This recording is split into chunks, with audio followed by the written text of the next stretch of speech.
Alexa, next song. Can I play for you? Alexa, pause. All right. I had to run music for the first 10 minutes real quick. I had to delay the show to 11:15 because I knew I wasn't going to have enough time to go to the gym, make breakfast, come back, and then be there at 11 o'clock. So, sorry for the delay. Also, yeah, sorry for no show yesterday either, but we did Monday, Tuesday, and now today. And then also important throughout the week, we doing another show this Sunday. For anybody who not know, anybody who's going to replay the show today, Fact and Stats is a daily sports show. Right now, minus Mondays, but typically Monday, Tuesday, Thursday, Friday, and Sunday. So don't forget to pull up on Sunday mornings as we preview the week for all the games. I share a parlay, or I share bets, or Lawrence Good Morning Brother, or fantasy football talks, whatever the case may be. But Sundays 11 a.m. is a good time to pull up as well. So keep that in mind. Everybody that made it through here so far today, thank y'all first and foremost for being attentive, being alert, or even having notifications on when it comes to the YouTube, when it comes to the Twitter, or when it comes to the Twitch, letting you all know that I was live today at 11:15. I did tweet this morning that the show was going to be live at 11:15. Again, it is also very, very, very important. It is also very important to follow Fact and Stats on Twitter, as I always will tweet if the show has to be if the show was a delay at 11:30, or if the show delay at 11:45, 12 p.m., whatever the case may be, or if there's no show at all, I will always tweet it before 11 a.m. And I do post the same thing that I tweet in the YouTube community post as well. So if you all subscribe on YouTube, you should be able to see that sometime. So if you ever just like, well, we're the show at 11 o'clock, always check the Twitter first. Always check the YouTube post section first. And you will know any updates you may be looking forward to. The Twitter is on the screen at @FactandStats_, and it's very important to follow that.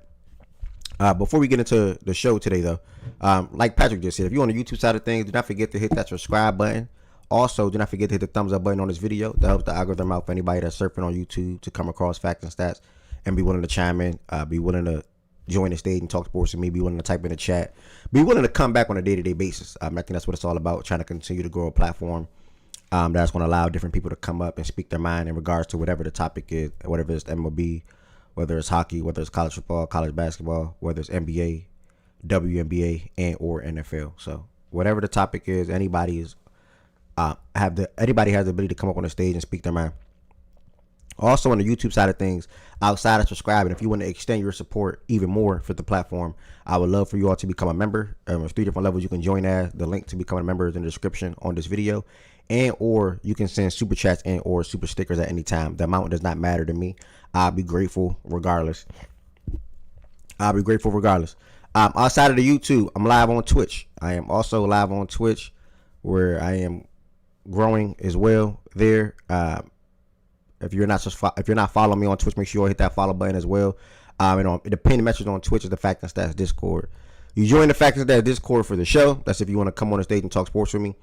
The watch parties, NFL, NBA, some WNBA, NBA, we'll see. But all sports watch parties and or last but not least, to share your gambling plays. For anybody that do gamble, if you want to share your gambling plays, feel free to join the Fact and Stats Discord for that. The link is also in the YouTube description. And like I said, it's also pinned on the Twitch comment section. Before I get into everything, the last but not least, and then if you want to extend your support for the Twitch side of things, feel free to hit that sub button. And more importantly, if you want to sub and you do have Amazon Prime, I will advise you to sub through Amazon Prime, as Nightbot just put that in the chat. Sub through Amazon Prime for free. All you do is connect your Amazon Prime account to your Twitch account, and you get 1 free subscription per month. And you'll have to renew that subscription every single month. Or you can just subscribe the regular way, where that's twitch.tv/sub/Everett Jr. That's also in the chat as well. With that being said, to share my screen one more time, as Nightbot actually just putting that in the chat as well. Somebody screen one more time. Dodgers, Yankees, Cubs, Tigers all advance to the next round of the MLB playoffs. We're going to be getting into the 49ers versus the Rams recap. Immediately in that same ballpark or area, I will then try to look at some week 6 key matchups, whether I'm looking at the schedule and picking out, or whether someone comes up on the stage and or types it in the chat, or whether I see something on Twitter. And then last but certainly not least, Aces versus Mercury finals preview. This is the WNBA finals. This is the first time I believe that the finals will be best of 7. So it's pretty lengthy for the ladies. Hopefully it's a really good series. If you ask me, both teams deserve to make it, and both teams deserve to be here, especially after the season that they had. So I'll get into that a little later on. With that being said, let me pin this on YouTube as well. Hold on. Give me 1 second.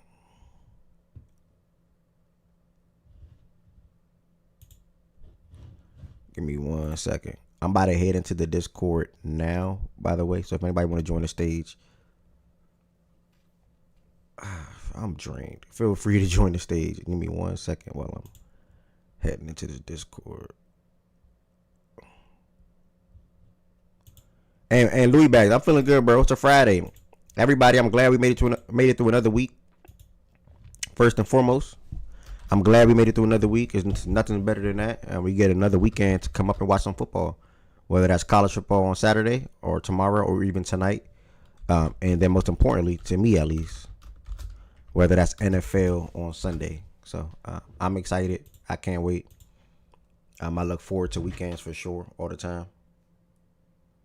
I look forward to the weekends for sure all the time when it comes to sports. And I definitely cannot wait. I definitely cannot wait till the NBA season returns. So, whew. Boy, your brother is tired. All right, let me see what I'm going to do this. You said Rams sold me out of 500. Rams sold me last night too. Patrick said he needed 2 more yards from Kyron and he fumbled. And CMC had my yards, but his last one was a tackle for loss.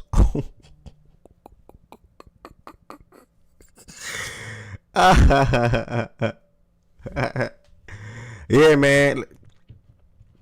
If you in the Discord, you will know I've been winning too much. Like if you in the Discord, I've been winning too much. Sometimes you winning, eventually you gotta fall down. You know what I'm saying? So not even fall down. You gotta, you know what I'm saying?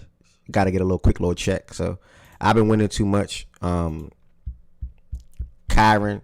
It's funny because Shaggy said, watch out for the money line. It's a rivalry game, Thursday night football, short week, whatever.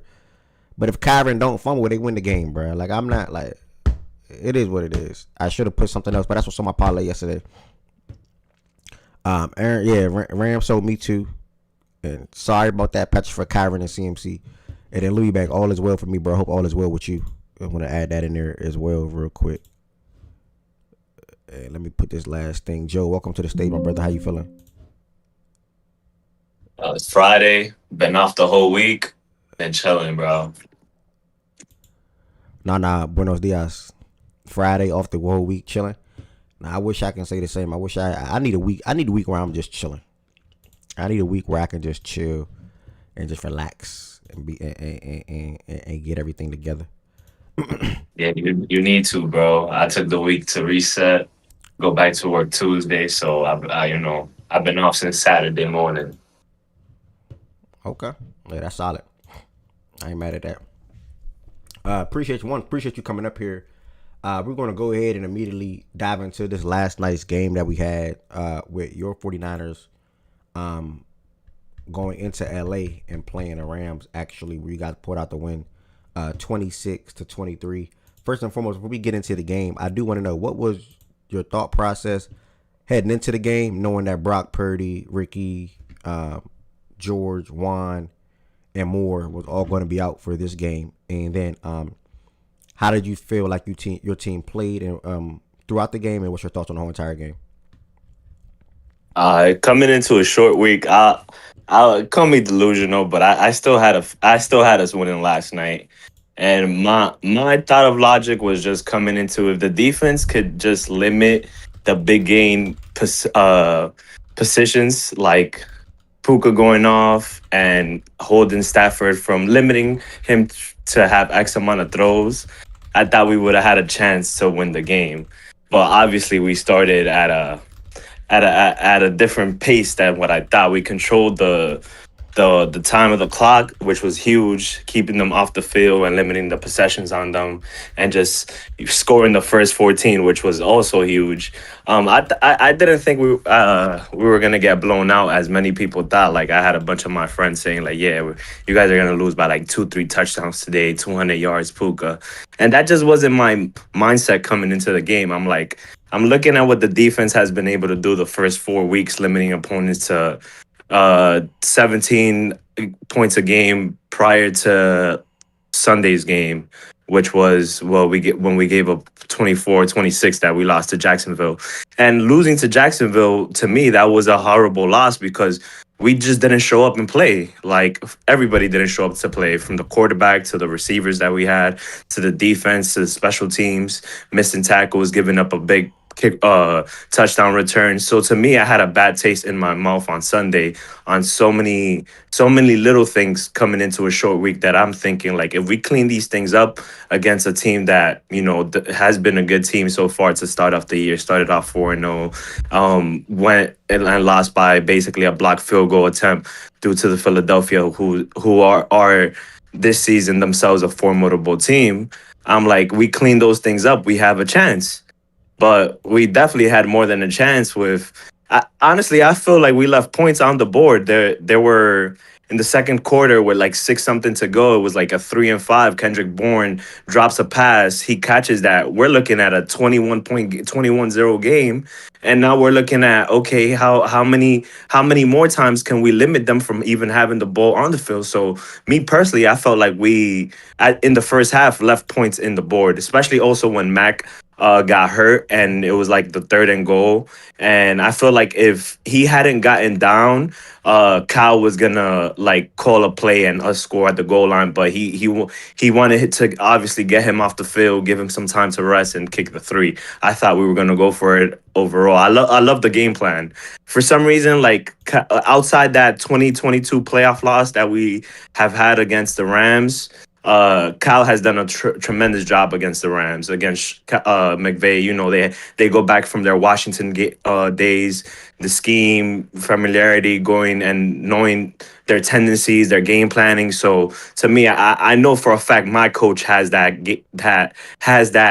game plan coming into this opponent, and he, for the most part, so far, he has shown that he has been able to beat him. I think he's been like 11-7 so far in his career, 12-7. I don't know if that includes last night's win or whatnot, but I just felt pretty good. I felt that coming into this game, even though we were down our main receivers and playing with wide receiver 4, 5, 6, like Kendrick Bourne, like the dude 2020 was Juwan Jennings before Juwan Jennings. That was our 3 and D guy before, if y'all remember. Like, if y'all been watching 49ers football, like Kendrick Bourne was a huge asset to our wide receiver room the year that we made the Super Bowl, that we lost the Chiefs the first run.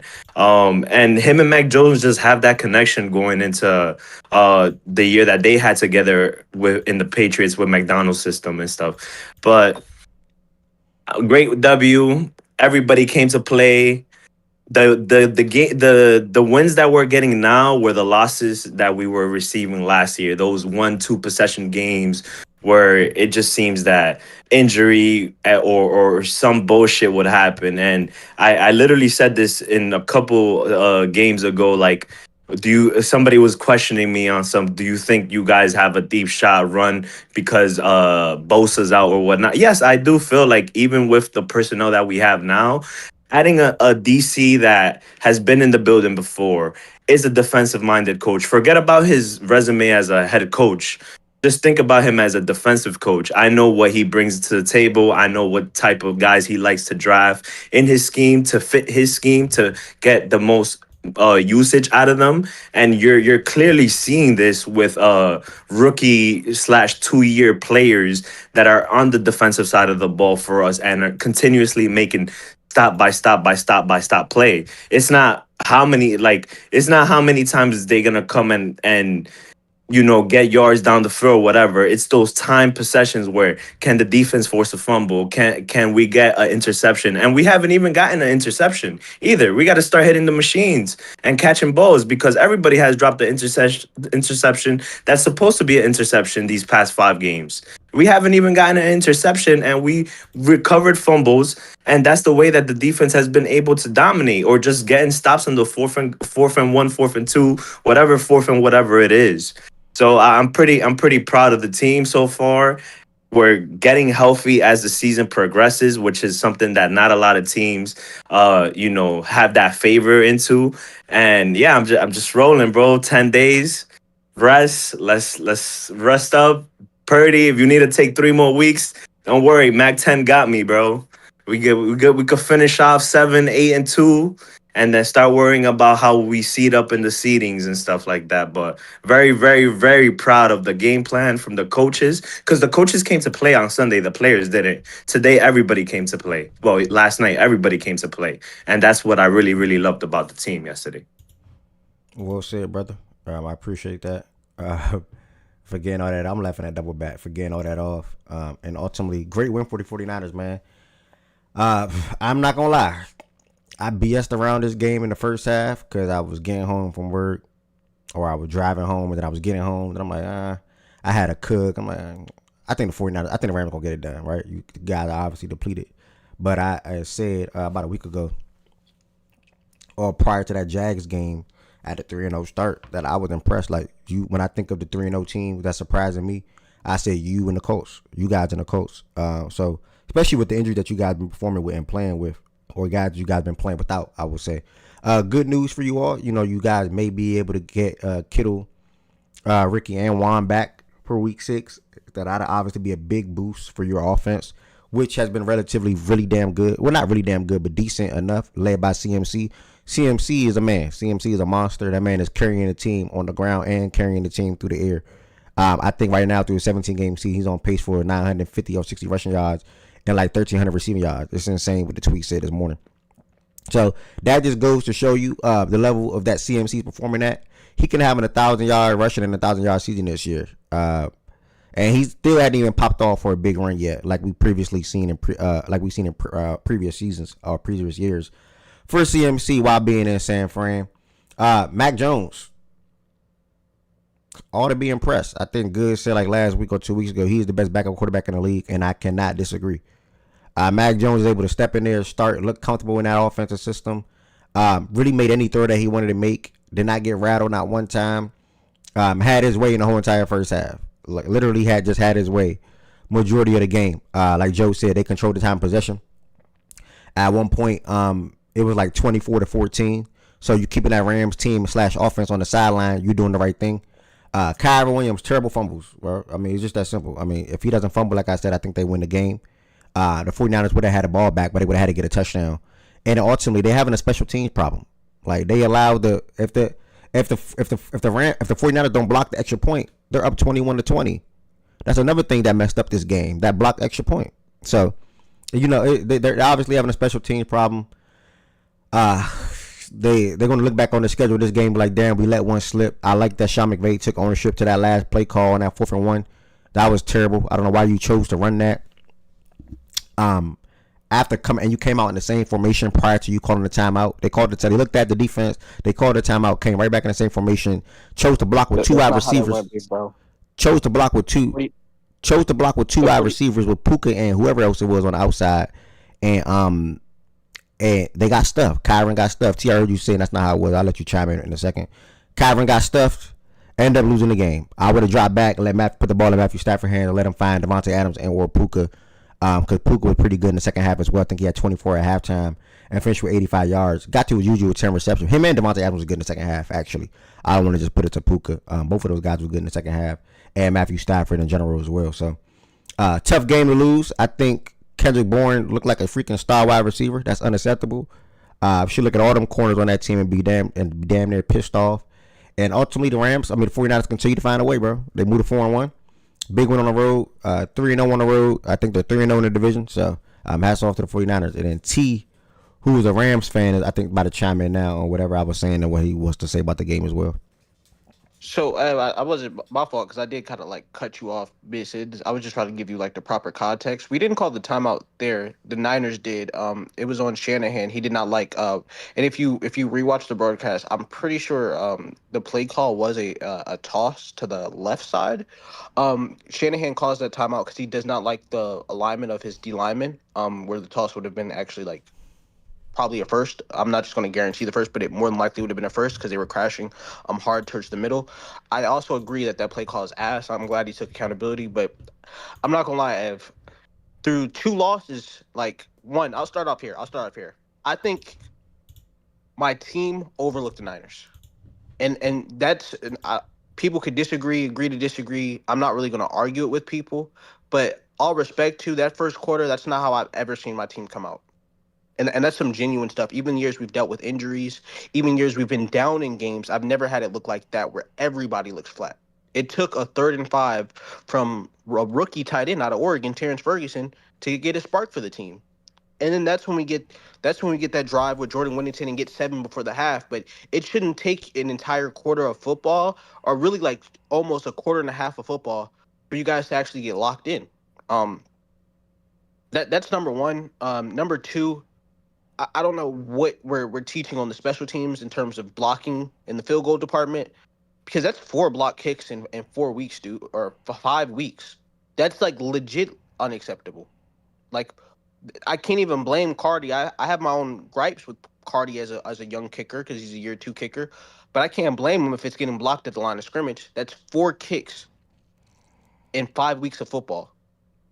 One against the Titans, two against the Eagles, and one last night. That's unacceptable. Um, Outside of that, I see some people on the timeline, Ram fans, are acting like the season's over with. Um, if you were here for 21, you've seen the ups and downs of how sometimes our seasons goes. We usually start off a lot slower than we have. I think that Colts win kind of saved us looking so far, but outside of that, I don't. The fumble fucked us. Sorry for my French. Sorry for the curse words. It truly fucked us over. The extra point missing right there fucks us over too. Because if we're up 21-20, Ev, we get that ball back, we kick a field goal, it's 24. They have to go down and get 7. I think my defense showed up in the second half. I was not fond of necessarily the play calling defensively, Ev. I wouldn't put it all to just my cornerbacks. Me personally, niggas are starting off 8 yards off, and they're throwing dink and dunks. The middle of the field is wide open, and there was no adjustments. To me, this is probably Shula's worst game as our defensive play caller, as our defensive coordinator. To me, this is his worst game. Um, I didn't see any design pressures. I didn't see any sending extra guys. Just a lot of 5-man fronts without guarding the middle. And especially you're playing quarterback like Mac. Shanahan has trust in him. He's going to throw that ball over the middle. Any Shanahan I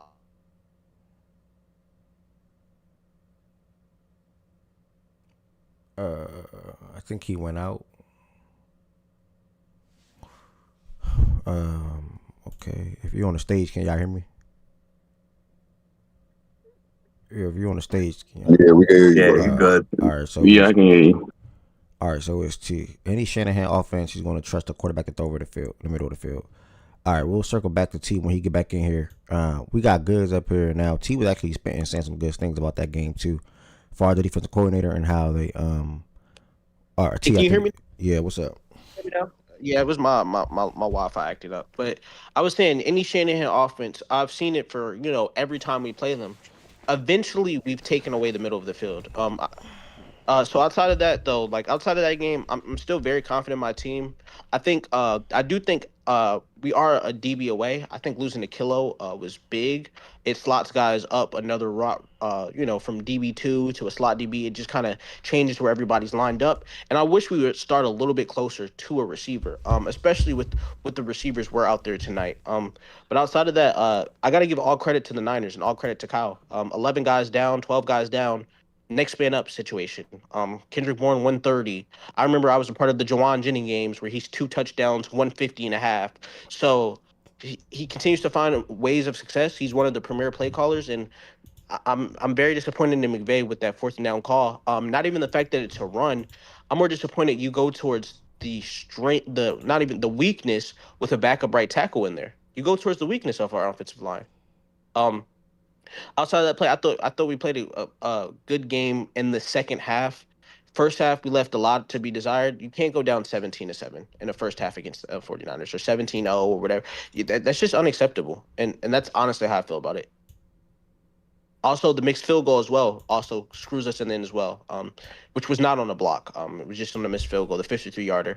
Oh, and shout out Pinero for making a 59-yarder in SoFi. I appreciate you, my brother. Like I was saying, I don't know if you heard me. I was saying you said a lot of good stuff about the game, especially the defense and over the middle of the field and the play calling. So I appreciate that for sure. Good. What's the word? What you guys say about it as a 49ers fan getting that win? How were you feeling heading into the game? And then how were you feeling heading into the game? And what were your thoughts during and after the game? Yeah, man. I was a little bummed out about the injuries. Going into the game, it was coming on a short week, but somehow I was still like not confident. Basically, like I still thought we could win the game, regardless of any of that, because I just have that much confidence in my team, my coach, and even Mac as a backup quarterback. And I told people like he was the best backup quarterback in the league. We signed him for a reason. He was playing excellent on the Jags, and he even outplayed T-Law last year when he did get in. So I expected him to be solid if Brock was to get injured or anything. He's been proving me right. But last game we played, I was disappointed in the offense, defense, and special teams. And this game we played complete opposite. Proud of all three phases. From the kicking group, punting group, to the defense, to the like everybody played well. Everybody played well enough. Super happy with Kyle's coaching job to start the season. There's no way in hell we should be 4-1, especially 3-0 in this division with the amount of injuries we've had. It's just insane. It's insane. I feel like in this game, specifically the offense, that Rams team, it's a lot of problems in that secondary. I'm gonna just say that it's a lot of problems in that secondary. There's no way in hell Kendrick Bourne should be going for 140 yards in a game of that stature. It should not be happening. We still got to fix our run game. Our run game has been awful the entire season, so I still expected it to be awful last night with that Rams front, and it proved me right again last night. But I think we ranked top 4 in pass protection this year. I have never seen that in all my years of being a Niners fan for a minute. Like, it's been a minute since I've seen an O-line of this caliber with pass protection. And they did a damn good job at blocking from Mac last night. I think the first sack came in overtime or right before overtime, if I'm not mistaken. No, it was in overtime. The first sack came in overtime on our first drive. So shout out to my O-line on pass protection. We still got to get that run game back because there's no Niners team without a run game. Like, that got to get fixed pronto. But when you have the best running back in the fucking NFL who's so versatile at catching the ball and running the ball, you could do both. And CMC has been doing both all year. All damn year. He's legitimately the MVP of our team this year, and he's been just amazing. I told niggas he was injured last year. Stop doubting him. He will be back. He's the best for a fucking reason. And he's proven that again this year. And thank God he's been back, bro. Like, he means so much to this damn offense. Like, it's insane. And I just want to give credit to my defense as well. Yeah, we have 0 pass rush outside of Bryce Huff right now. 0. But somehow Robert Salah, he's coaching them up to where we can manage without Nick. And we've been managing, bro. Outside of that big play, that big run in that Jaguars game. ETN. And that to ETN, and like that Travis Hunter Big catch on third and like the 15 or some shit like that. Bro, my defense been holding up really damn well. The secondary, they been playing really good outside of Siegel. Siegel's a rookie, so I expected him to struggle. He's always there on a lot of these contested catches that he's guarding, but he can just never fully make the play.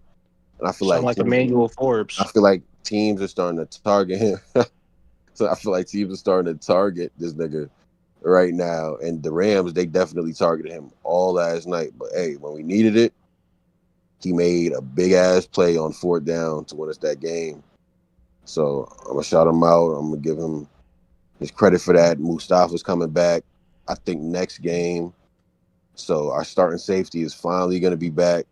I think Siegel still starts though. I think we're gonna bench Pinnock, but Mustafa's coming back. We're getting reinforcements back soon. I told niggas stop doubting this team, bro. Like, this team is a complete 180 from last year. This team got way more heart. We're winning these games that are one possession games, close ass games that we would have lost last year. We're winning these games. Hey, Goods. Yo, I will say, because I just want to have a quick little chat with you. Two things. One, this first one you didn't really got to respond to, but you was down them too. Number two, I think Lenore played a really good job on the outside on Tay Adams. I think when he did line up with Puka, it was a little bit more barbecue chicken. But I think Lenore did a fantastic job for especially that first 3 quarters on Tay Adams on the outside. Um, but outside of that, the reason your team is playing better and able to like have this, this feeling of fighting is because you guys got rid of a lot of those old death pieces you had on both the lines, and both your offensive and defensive. And you guys kind of very much similar to us after that 21 year, that year where Stafford got injured, Baker Mayfield, etc. Where you guys drafted heavy on both lines. You start off with the trenches and then went skill positions, very similar to how we did. Um, I get what you're saying about you guys are a good team, this, that, and the third. I both think we'll both finish respective 10+ wins, right? But on some genuine stuff, even last night, how do you think you'll compare to playing other top teams that are not us? Because honestly, I don't think you guys had much pressures that weren't designed or overloading aside. So how do you think you'll manage that with really not having a lot of pressures? Because the only sack you got was on a blitz that we didn't pick up. yeah. I think my secondary been playing really, really well. And a lot of our like getting home, quote unquote, has been because our secondary has been playing as well as we have. You shouted out Lenore. Yeah, Lenore's been playing excellent all year. Like, that's why we paid him the big bucks. I said he's one of the best corners in the league for a reason. And he's been playing like it, and he's going to continue to play like it. He's been playing like that for 3 years. Renardo, he's a rookie, but not a rookie. This is his second year, but Renardo has been damn good his second year as well. And his first year, he was really, really good, which is why we wanted, we really got rid of Charvarius, because we were like, oh, we don't have to pay Charvarius. We could just start this guy because he's been playing great. And Upton is a rookie for us. And this year, as a slot corner, this nigga, he has came in and he's been nothing but great. They've been raving Funny enough, about him. Gary, They've been raving about this nigga in training camp. They've been raving about him before the season even started. They wanted him so bad during the draft, and they got him, and he's been amazing for us. He I still was just has going to say good.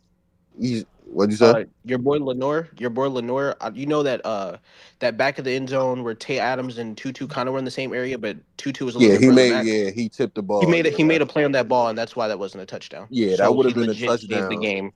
Yeah, he definitely saved the game because that definitely would have been a touchdown. He came off of Adams and tipped the ball, which is why that floated down. Because I thought when I was watching the play, I'm like, no way, Matt Stafford short armed that to the end zone, but it was Lenore the whole time that made that play. So Didn't he shout tip? out to him. Wasn't he on Puka on that throw too? That he tipped a little bit. I think it went on Puka hands. Wasn't that him? It was on the right side of the field. You Yeah, talking about the double team, yeah. You talking about Yeah, when yeah, Siegel yeah, double came coverage? over? yeah, yeah, Yeah, yeah. you Yeah, talking about Siegel yeah. came He got over. a tip on that. Yeah, and he got the tip on that one as well. So yeah, shout out to Lenore, bro. But yeah, and then drafting heavy on the D line. Yeah, because last year we were terrible with stopping the run, which is just not us. So these niggas went out and they got Alfred. They went out and got Michael. They went out and they got CJ West. And all those guys have been contributing like 1,000% to this season. Alfred, it took him a little bit longer to get into game shape because he was out a lot. But now he's getting into game shape and he's been a game wrecker. Last night, Kalia went out and we just put Alfred in there. And Alfred, he made the play of the game, punching out the ball from Kyron Williams, bro, which helped us win this game because he was for sure going to score. No, he Kyron was didn't punch the ball out. He punched Kyron in his face, and then Kyron drops the ball. Punch. nah, nigga, he punched the ball out, bro. I watched that replay a million times. No, he definitely hit the Yeah, ball. you see. No, But I'm just jazzing it because he did. He jawed the nigga before he actually made contact with the ball. but nah, that nigga he made an amazing play. I was pissed at Kyle because I'm like, bro, this Rams secondary is toast, nigga. We could literally get the first down if we want. Anytime Kendrick Bourne or any one of those guys, Demarcus Robinson, who else was out there for us? Tonjes, they were getting wide open. The Rams were leaving everything underneath wide open. Like Niggas was playing 8 yards off of the receiver, bro. it was like, bro, Kyle, why are you not going for the game right here? Why you don't want to go win the game? I guess, hey, Oh, you're talking about that? Were you on the 1 yard line? yeah, when we got I think because that's due to after, his mobility goods because I think his mobility was truly shot with the PCL strain. Because like, I let's was say the just play about to really say breaks that. down. yeah, Like if the play really breaks down, he might not be able to make it outside of the box to at least throw the ball away. So that results in a either a safety or you losing the downs, intentional grounding. And if you're in the safety zone, that's a safety. So I think that's why he did go so conservative, is nah, because you when where might, you were, you might be and right I about don't that. think, 'Cause and Yeah. then and your And line on the interior wasn't playing the the rush greatest. started getting home. Like the Rams, even though they weren't getting a bunch of sacks, they started to get a lot more pressures. The pocket started collapsing more. And with to T's point, with Mac's mobility getting worse as the game went along, I think it was just like, yeah, we can't take this chance right now. Because you remember the drives before that, I think if he had been able to extend a few plays, you would have been able to eat up their secondary. Unfortunately, because the pocket would collapse and he couldn't. He like when I say couldn't do anything like mobility wise. I think Cal was like, yeah, we gotta just make a smart bet. So it worked out. yeah, now that y'all said that, it made me think of that one play where we got a safety in the end zone because I think it was Puny that held, and shit like that could happen. And Mac on top of that didn't have any mobility. So y'all definitely right about that. Kyle was definitely thinking like, listen, if Bro, anything, that I'm just first, gonna rely on the I defense. hate this nigga goods, but that first script drive was literally perfect. He took advantage of us playing off coverage, took advantage of how a lot of, I think what you guys do over the middle is also how much we are selling out to stop a CMC. Yeah. So I think, and even that screen pass, like his play calling was on point. It seems like he does, like as a play caller, he's better if you niggas are down 13 people than if niggas have the full starters out there. I agree that, with that. That's what that, I don't understand. What his philosophy is like. He sees the starters go out, and then he's like, "Okay, I can have a field day with the backups." Why don't you call the same plays with the starters? Why?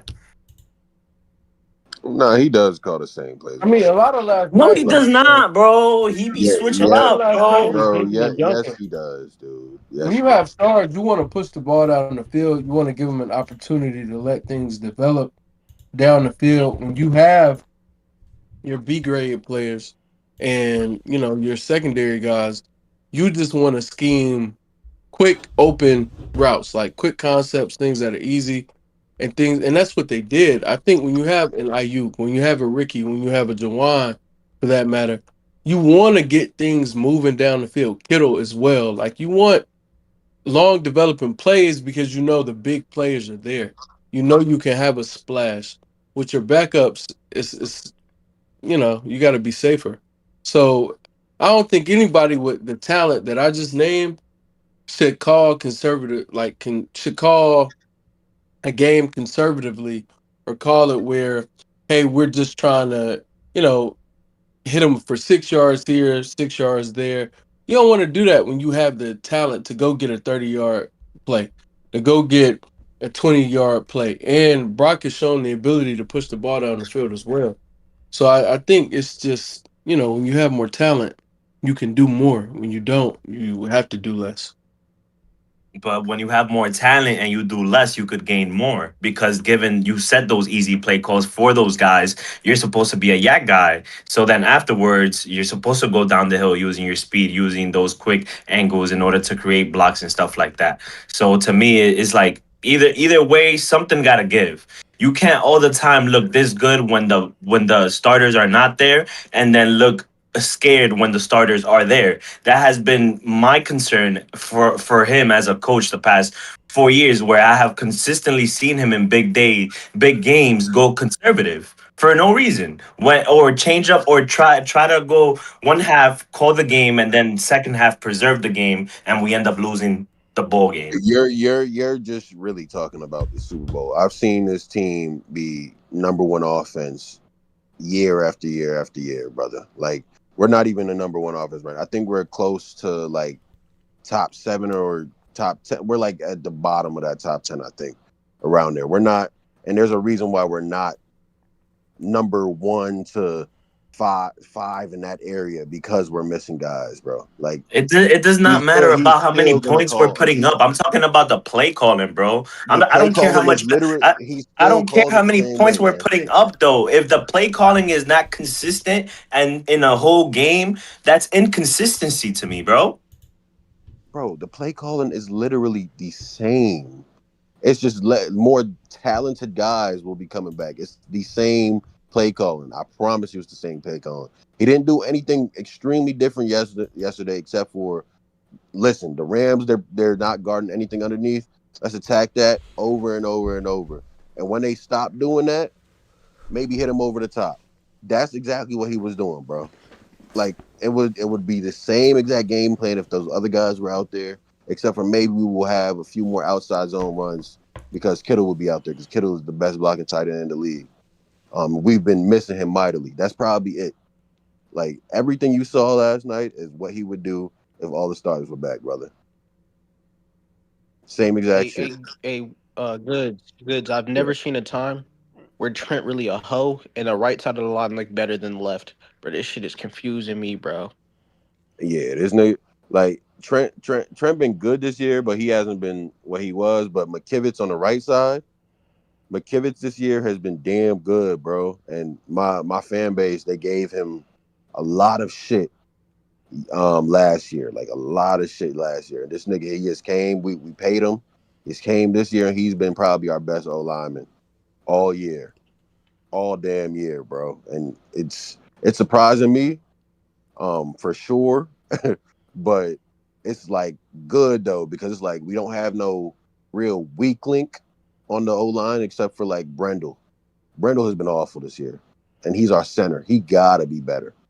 He got to be better, because a lot of the pressures that Brock or Matt gets is coming from the inside, bro. On stunts and guys just like bull rushing him.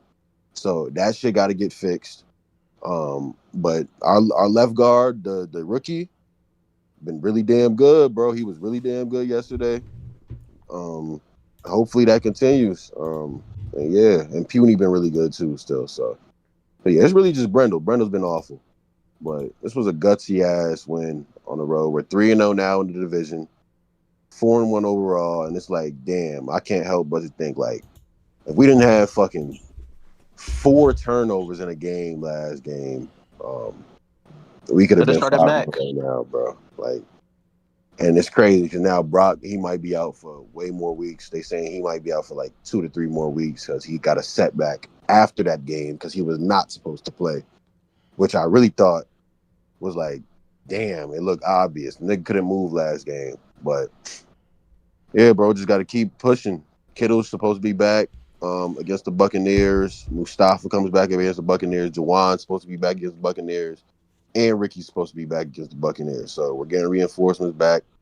Yeah, just keep winning, bro. Just keep winning. Fuck the noise. And based off of Kyle's press conference last game, well, this game, I think we're gonna make a trade for a DN. I don't know who it's gonna be, but they're definitely looking for a trade because they all see it. We have no pass rush right now outside of Bryce Huff, zero. So that got to get addressed immediately. So we're gonna make a trade soon. I don't know when, but it's gonna happen. I want to commend both of y'all, all three of y'all, for one, four of y'all. No, three. I'm burnt. Y'all gave a great breakdown on that game as fans of the team. Joe, Goods, and T, y'all all gave a phenomenal breakdown. D-Mac, shout out to you on YouTube. Appreciate you being a member still as well. Wes and or BJ, did y'all want to add anything to last night's game? I know I already spoke on it myself as well. Did y'all want to add anything if possible? If not, it's cool. Nah, I got my Yeah, 2 cents in. That's I ain't gonna basketball. lie. All The right. Niners, the Niners Basketball beat to the odds, baseball bro. time, you know. You said what, BJ? That's all I pretty much gotta say. The Niners beat the odds. Nobody, a lot of people outside of Niner fans had them like getting spanked and Nigga, Niner fans not had them keeping it getting spanked. close. They won, bro. Like, they beat the odds. Bro, what happened to you, bro? Like, what happened to your mic, bro? I Bro, don't I understand. thought that was my shit, bro. Yeah, like, why can't you never talk now? Like, what happened? Like, whether you on playback, whatever, Bro. Discord, wherever you at, your mic be cooked. I don't know, BJ, brother. You might need a new phone, brother. All right. Nigga need a new service provider. That's internet gang. Nigga need new service, new phone, new headphones. He need it all. Yeah, no matter where. If he in the crib, and do it. If he out the crib, and do it. Like, I don't know, bro. I don't know.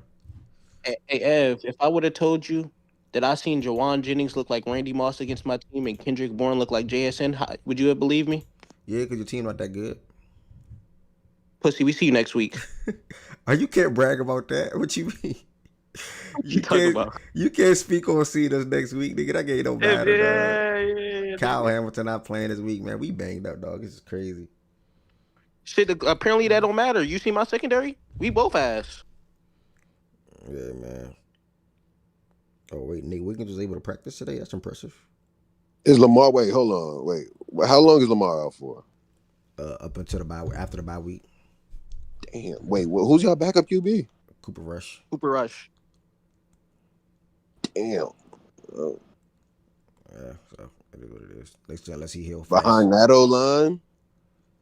But I thought it's not guaranteed he don't play though for Lamar. I thought he still has a chance to even play this Texans game. No. Nah, Lamar out this Sunday. Kyle Hamilton might Oh, not. Kyle Hamilton ain't practiced yesterday or today with a groin injury, so Kyle Hamilton might not play Sunday either. How many starters you guys are out, bro, right now? Starters like 7. I bet.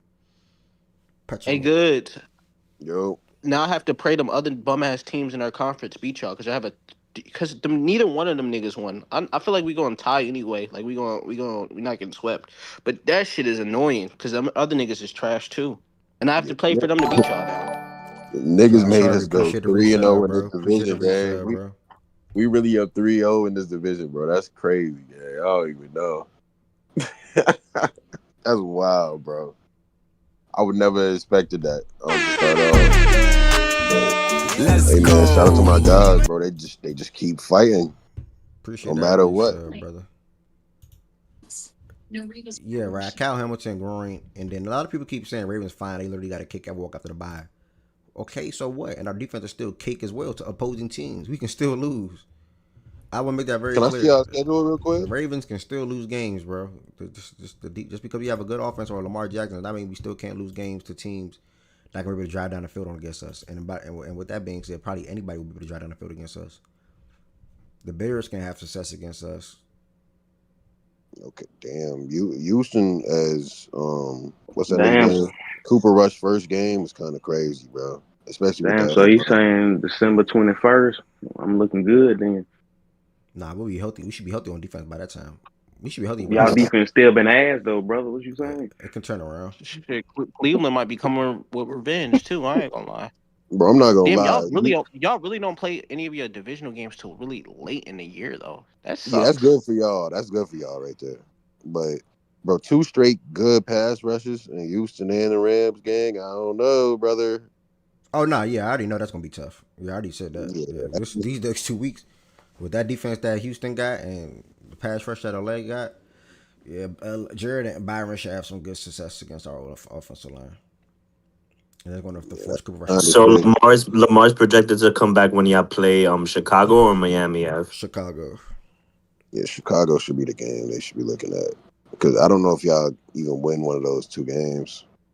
Well, y'all could. I'm not going to lie, bro. Y'all could steal that Houston game. Run the ball with Derrick Henry. I need it for my fantasy anyway. I thought you were going to Yeah. say the Rams game. I really feel like y'all should just lean. Nah, I think y'all should steal the Houston game, not the Rams game. The Rams now, after that loss, they're going to try and go on a run. But after that Houston game, bro, they can't score. Their offense stinks. I know y'all defense is ass. I get it. But if you guys maintain time of possession, like heavily rely on Derrick Henry in this game. Bro, but the Texans can run the ball on them as well, bro. They're a bad run defense this year, too. I don't know, man. Like, I'm trying to think of ways they could win. Like, old Ravens football, man. Run the damn ball. Try and play defense, bend, don't break. I think y'all could do it, bro. The Texans' offense is not that good as some of these other offenses y'all face that blitzed y'all. So I think y'all should be fine in that game. The Rams game, I don't know. Now, Bears, Lamar should be back, but Chicago, they can score, though. So we'll see. That's up in the air. Miami, that's a dub. Minnesota, up in the air. Cleveland, you never know, but Cleveland beat y'all. Wait, no, they didn't beat y'all. Okay. Cleveland, y'all might got it, but it's hard to beat them niggas twice. New York, y'all got it. Cincy, y'all got it. Pittsburgh, up in the air. Cincy, y'all got it. New England. Ooh. Bro, nobody knows. We don't know what our defense is going to look like, bro. If the defense don't turn around like it did last year, then I can't really just say we got it for this, we got it for that. Especially with Matty BK out for the season. And guys just not looking tough. So really, it's just come down to the defense, to be honest. Last year we had a shift. When's the trade deadline? I think it's like week 6, week 7, or something like that. Go get a Snead, man. Give me one corner, bro. If them niggas want a 4th round pick, so be it. Oh snap! Man, I'm hoping the Giants start tanking soon, man. I need one of their pass rushers, man. They're not trading any of those pass rushers, dude. Okay. Deadline is November 4th. The who? November 4th. Yeah. Niggas said the Giants want to trade a pass rusher. Like, Bro, what? they is not trading nobody on that defensive line. I promise you they will. Bro, what you giving up good? Maybe like a second. I don't care if we have a top 12 pick, Miles. That don't bother me. That helped the team. We're drafting high. If we're injured, y'all does not bother me at all. I want to make that very clear. Especially if we Go get Lamar. Go get Lamar a lineman. Especially if we do some coaching cleaning up. So yeah. So would you rather draft defensive or offensive? Anything it depends where we at and who's available, but it should be defensive line. Now, I'm not gonna lie, bro. Y'all Y'all should go offensive line. Based off this Matty BK injury, man. And y'all having old players like Van Noy on that D line. It's like I need a pass rusher, bro. Yeah, Ooh, I would wait. go D line, bro. Top 12. My boy Keldrick may be right there in his range.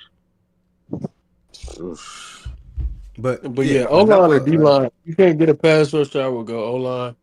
But y'all got to go O-line or D-line to me. That should be the first two. That should be the first preferably D-line. Yeah, that should be the first 2 picks, round 1 and 2, to be honest. Yeah. So, all right, that's that. Enough of the Raven stuff. We'll talk about that Sunday. When we break down all these matchups, or go through all these matchups on Sunday morning at 11 o'clock. Make sure y'all pull up on Sunday for that as well. The show do be on Sunday as well, 11 to 1 p.m.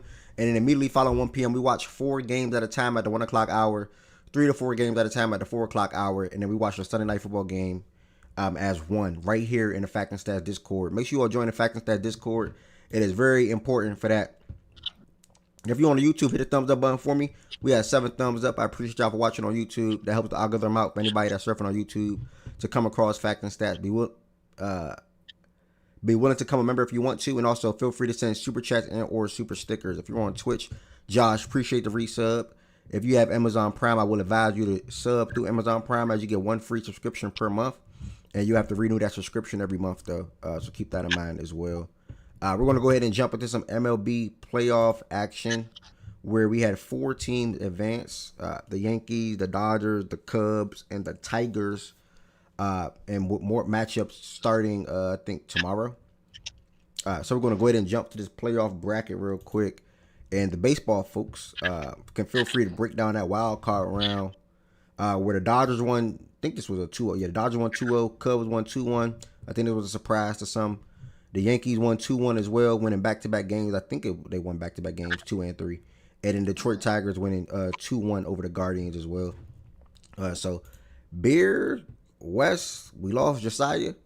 The floor is y'all. Y'all can take it however y'all want to take it. Y'all can talk about these series matchups or talk about I don't know. Maybe I'll go to West first since he's a Yankees fan. Wes, you can talk about your Yankees Yeah. win over the Red Sox, and then I don't know if did any of these other matchups surprise you. I think you had the Padres, if I'm not mistaken. Just refresh my memory if I'm wrong. Yeah. Good, you gotta go on mute real quick. Yeah, you can talk about the Yankee series. My fault. You good? You can talk about the Yankee series first, bro, if you want, and then you can talk about the other wild card matchups around. And Yeah. Short and sweet. Bump Boston. Glad we got him up out of there. Shout out Cam Schlittler. What a hell of a year he's had as a rookie.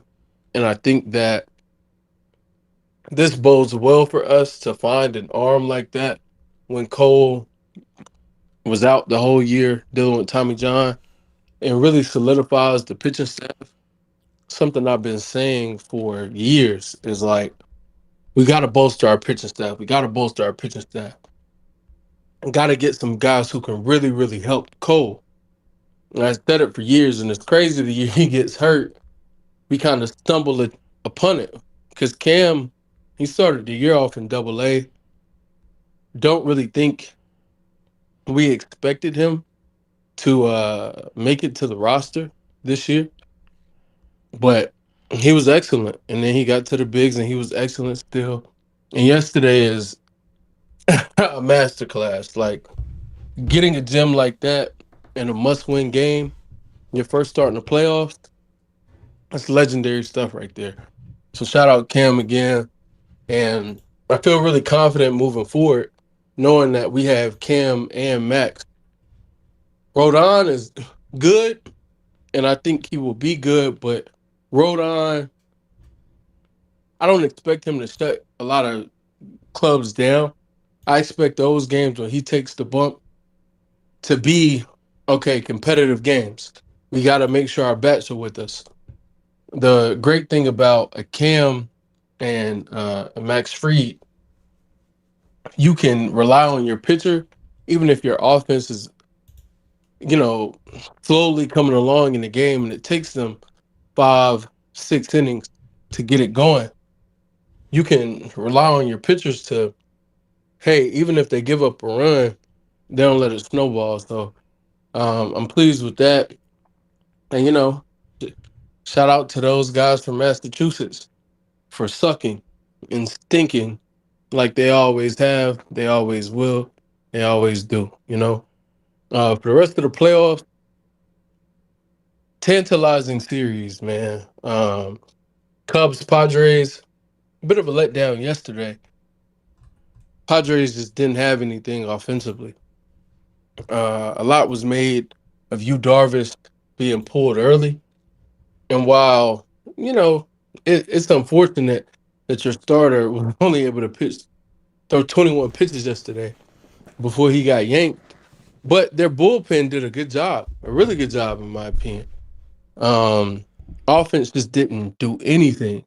Every time they got runners on base, couldn't do anything. Shout out to the Cubs pitcher, being able to shut them down and make timely pitches. And then the Guardians in Detroit, respect to Detroit. I had them losing, they won. So respect. Don't have much to say outside of respect. And the Guardians suck. So, but yeah, that's it, man. That's my my breakdown. I'm looking forward to the next round. Um, Yankees, Blue Jays, tied in the regular season at 96 or 97 wins, whatever it was this year. Let's see who's the real king of the AL East. With the way the Dodgers looked, I know the Reds well, not allegedly, but are viewed as a team that's not that good. The way the Dodgers looked, going into this next round matchup starting tomorrow, are you still firm with the Phillies winning that matchup? Yeah, I mean, I picked the Phillies, but during my breakdown, I was like, that could go either way. I would not be surprised if the Dodgers won. I'm picking the Phillies. I could see the Phillies losing though. Like not having Wheeler is definitely an issue. It could come back to bite them. I look at the Dodgers and I see a team that isn't moved by October baseball. The moment's never going to be too big. The lights will never be too bright. They live here. This is their home.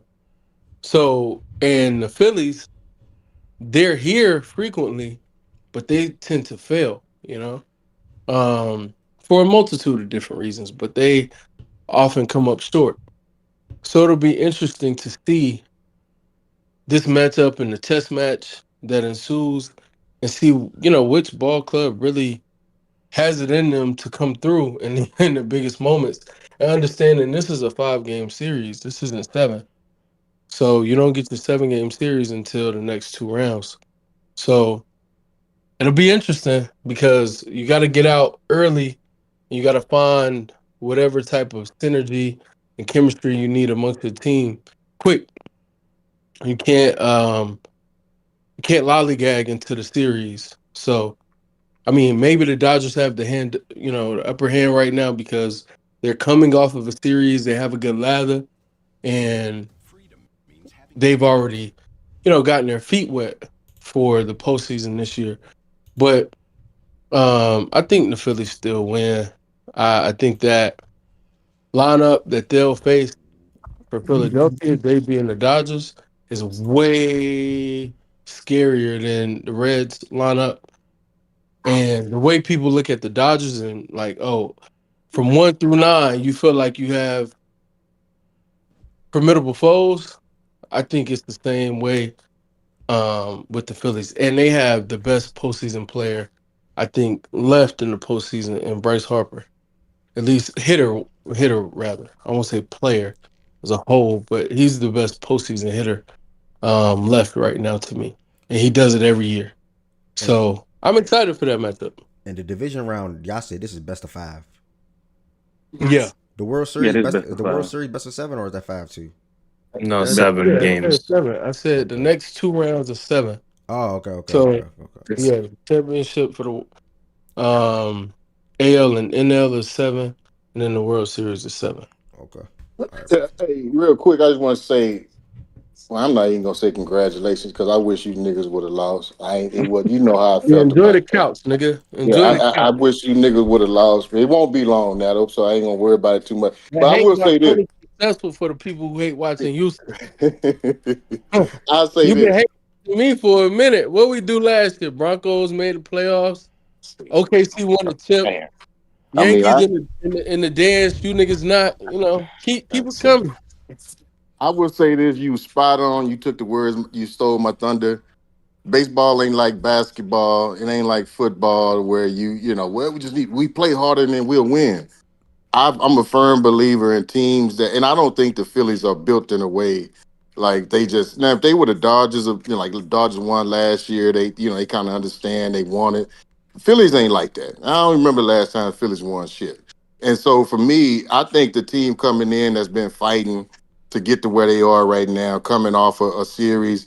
I don't know if the Phillies can just roll out of bed and turn that shit on. And I think the Dodgers, to your point, coming in, got their feet wet, already rolling a little bit, been playing baseball and didn't take a break, along with the talent they have on that side. Yeah, I'm riding with the Dodgers. Even as an Astros fan, I'm riding with the Dodgers. But I think the Dodgers ultimately going to win it all when it's all said and done. But I think your point about them coming in not dry versus the Phillies coming in dry and they're gonna have to get going. It ain't like they got a 1, 2, and 3. And if they'd had a 1, 2, and 3 from a pitching staff standpoint to where they just shut niggas down, then yeah, I would say it don't matter, man. That's they got the upper edge. They don't have that. And then like you say, they missing Willis, so yeah, I think that's gonna hurt them in the end. So I'm going Dodgers there. But fake ass congratulations, nigga. That's all I got to say. OG, you the Nah, first person that it's greatly appreciated. Greatly you the appreciated. first person that came in here this week that picked the Dodgers, man. Everybody in here picked the Phillies, OG. Yeah, Everybody. Nigga, Respectfully. do you know how hard I had to say the Phillies gonna win it all? That shit hurt my soul saying that. No, I believe. I just Yeah, I don't nah. Ev, I don't want to see them you're niggas doozy. win shit. I'll say this to you, Ev, like you're definitely in for a doozy. I know, football, preseason basketball. I know, like I watched last night in real time. The playback go from 30 some people for the baseball game to drop all the way to down to like 11 because football was on. But Yeah. I'm telling you, this is a doozy. And You're you saying all a should really, doozy? really You're pay saying a attention. doozy? A doozy, like you're in for This a is gonna be a doozy. good No, series. I can use the context clues. I it's just haven't heard that. baseball talk, nigga. Oh, okay. I was like, I never heard that word. You said Right. Lord have mercy. a doozy. But Okay. yeah, this is gonna be a great series. The Dodgers and the Phillies. And I think it's again up into the World Series, I think this will be the best one you will see. And I mean, you'll feel the energy. Like even for people who are casual fans or not fans at all, you cut on your TV to watch this series. Excuse me, I promise you, you will feel the energy. Yeah. Like it. I You will. mean, man, oh man, this is gonna be a great series. Yeah, I can't wait. I'm gonna be keyed in for sure. I'm definitely gonna be keyed in for this series, 1,000%, because I want the Dodgers to win. I want process to lose. So, hey, 'cause that's what it's all about for me. Anybody that want to chime in on any of these first round wild card matchups while we're looking ahead to the divisional round? Yeah. I would just probably go. Very competitive wild card series. 3 out of the 4 wild card series went to a third and the final game, with the Dodgers, of course, beating the Reds, sweeping the Reds in 2. I'm gonna first go to the Cleveland Guardians versus Detroit Tigers. Talk about that series. Just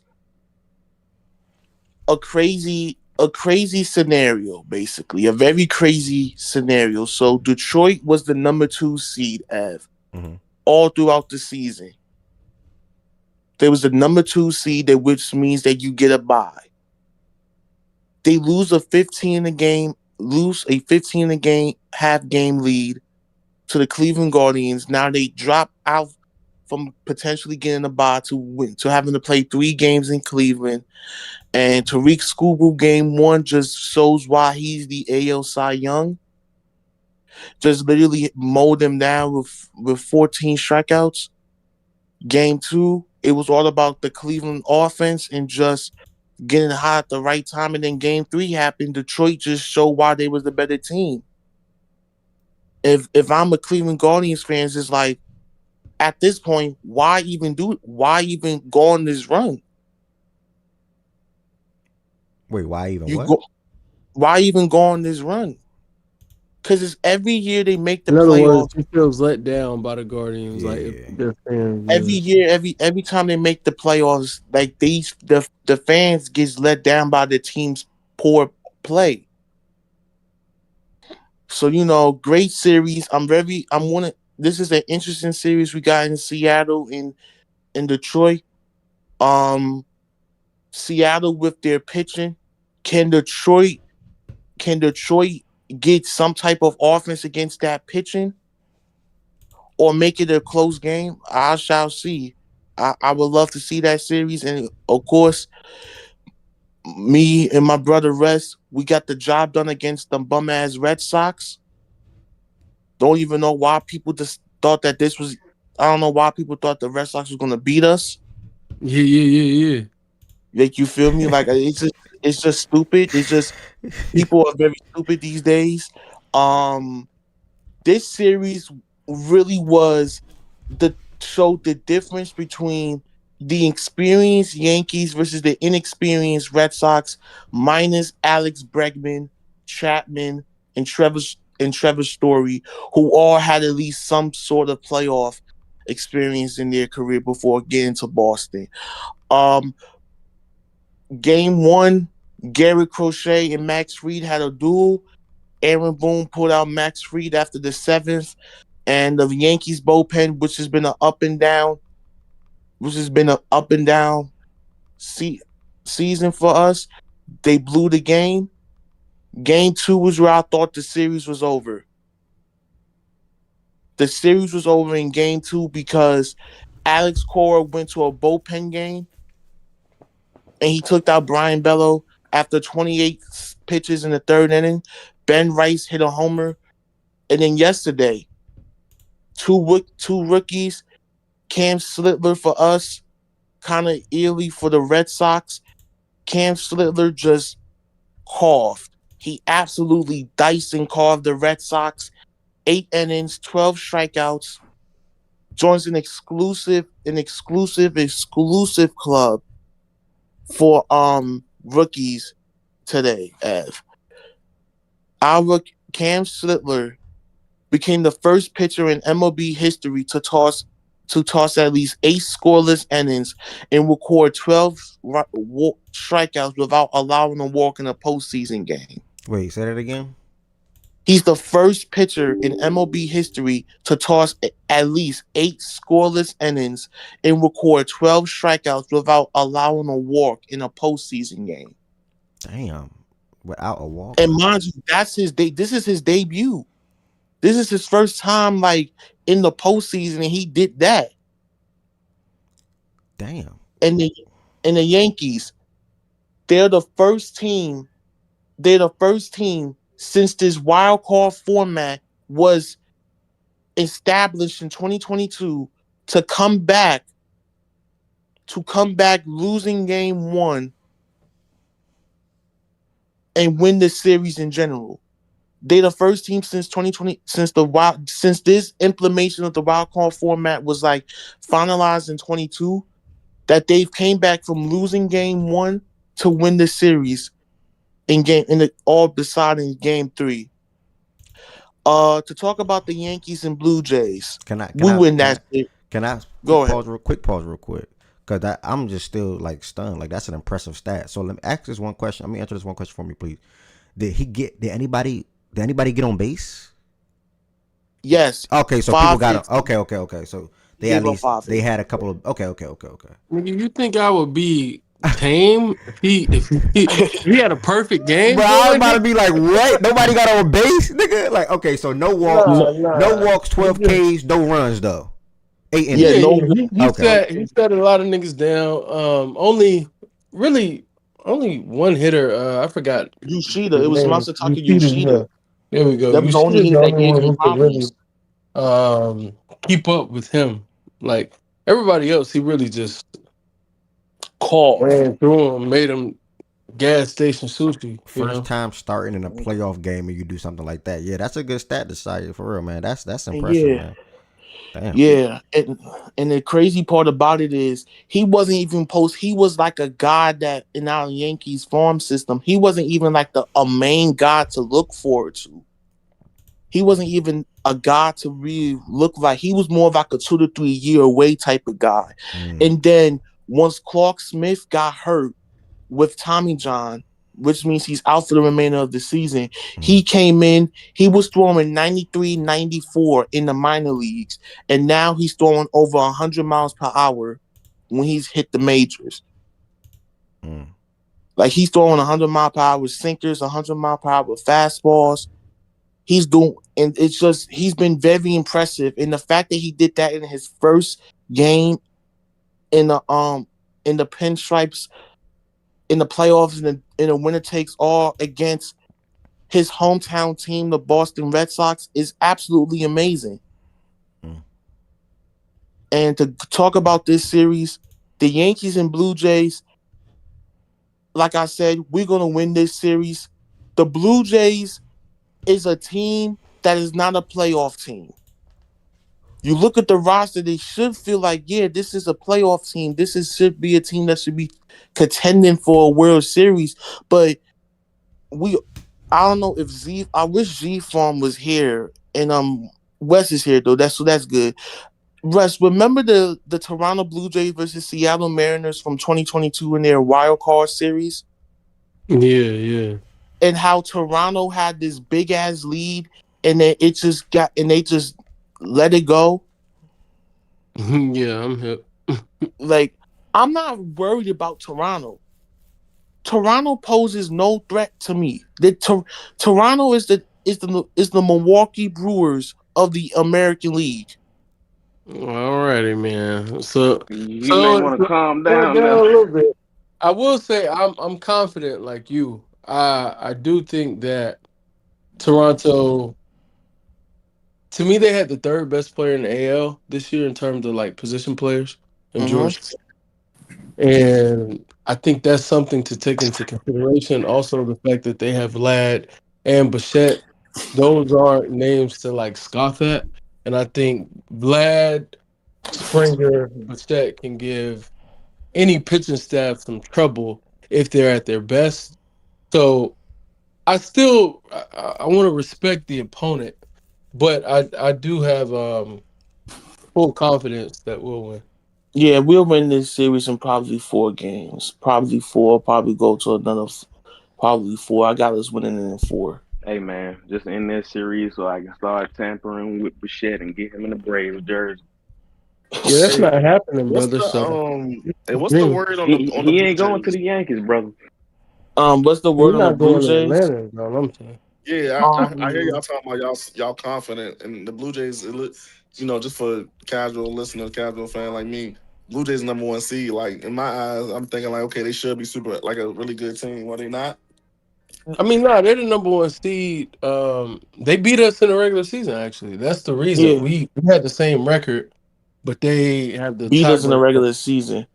So that's why they're the #1 seed, and they're a good team. I think their home road splits, they remind me of the Golden State Warriors from 2024, if I'm not mistaken, where you all were elite at home and you were a below 500 team on the road. Like it's not that drastic for Toronto, but their home road splits are ridiculous. So they're one team when they're in Toronto, they're a completely different team on the road. And because of that, and some of their, playoff history with the organization, I think it's making guys look at that team and be like, hey, they can be had. We don't believe in them. They have to show us. And that's where we are. So hopefully they show their fans, some type of fight. I do have them losing. I'm with Josiah. I have it in 4 games.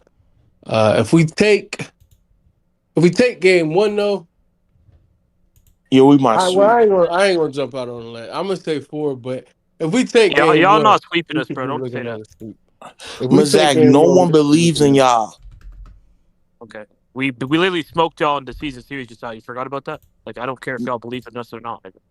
Mazak, you do know that when you was in the playoff series with this same core, you had a lead and you blew it, right? You do know that, right? You do know that, right? I do know that. Okay. I do know. I was watching y'all every time we played in the series and we smoked y'all. So that's all I know. And right now we're the first team. Boston. We're the first team in the AL East. Josiah, we're the first team in the AL East, and we're the first team in our conference. So treat us with some fucking respect, okay? We didn't have to play the wild card like y'all. Mazak, Boston smoked us in the regular season, and guess what happened? We whooped that ass. And then y'all smoked us in the regular season. Once we whoop y'all ass, then you're going to be watching us on the fucking couch go to the World Series, all right? I got 100, it's not going to 4. I got $100, it's not going to 4. Hey, Mr. 1-on-1, we never knew we needed. Now what? I got $100, it's not going to 4 games. Why is it quiet now? Why is it crickets now? Oh, man, it's like you want funny dude. You and West just keep talking. As soon as money gets involved, y'all shut up. Exactly, nigga. That's how you shut them up, man.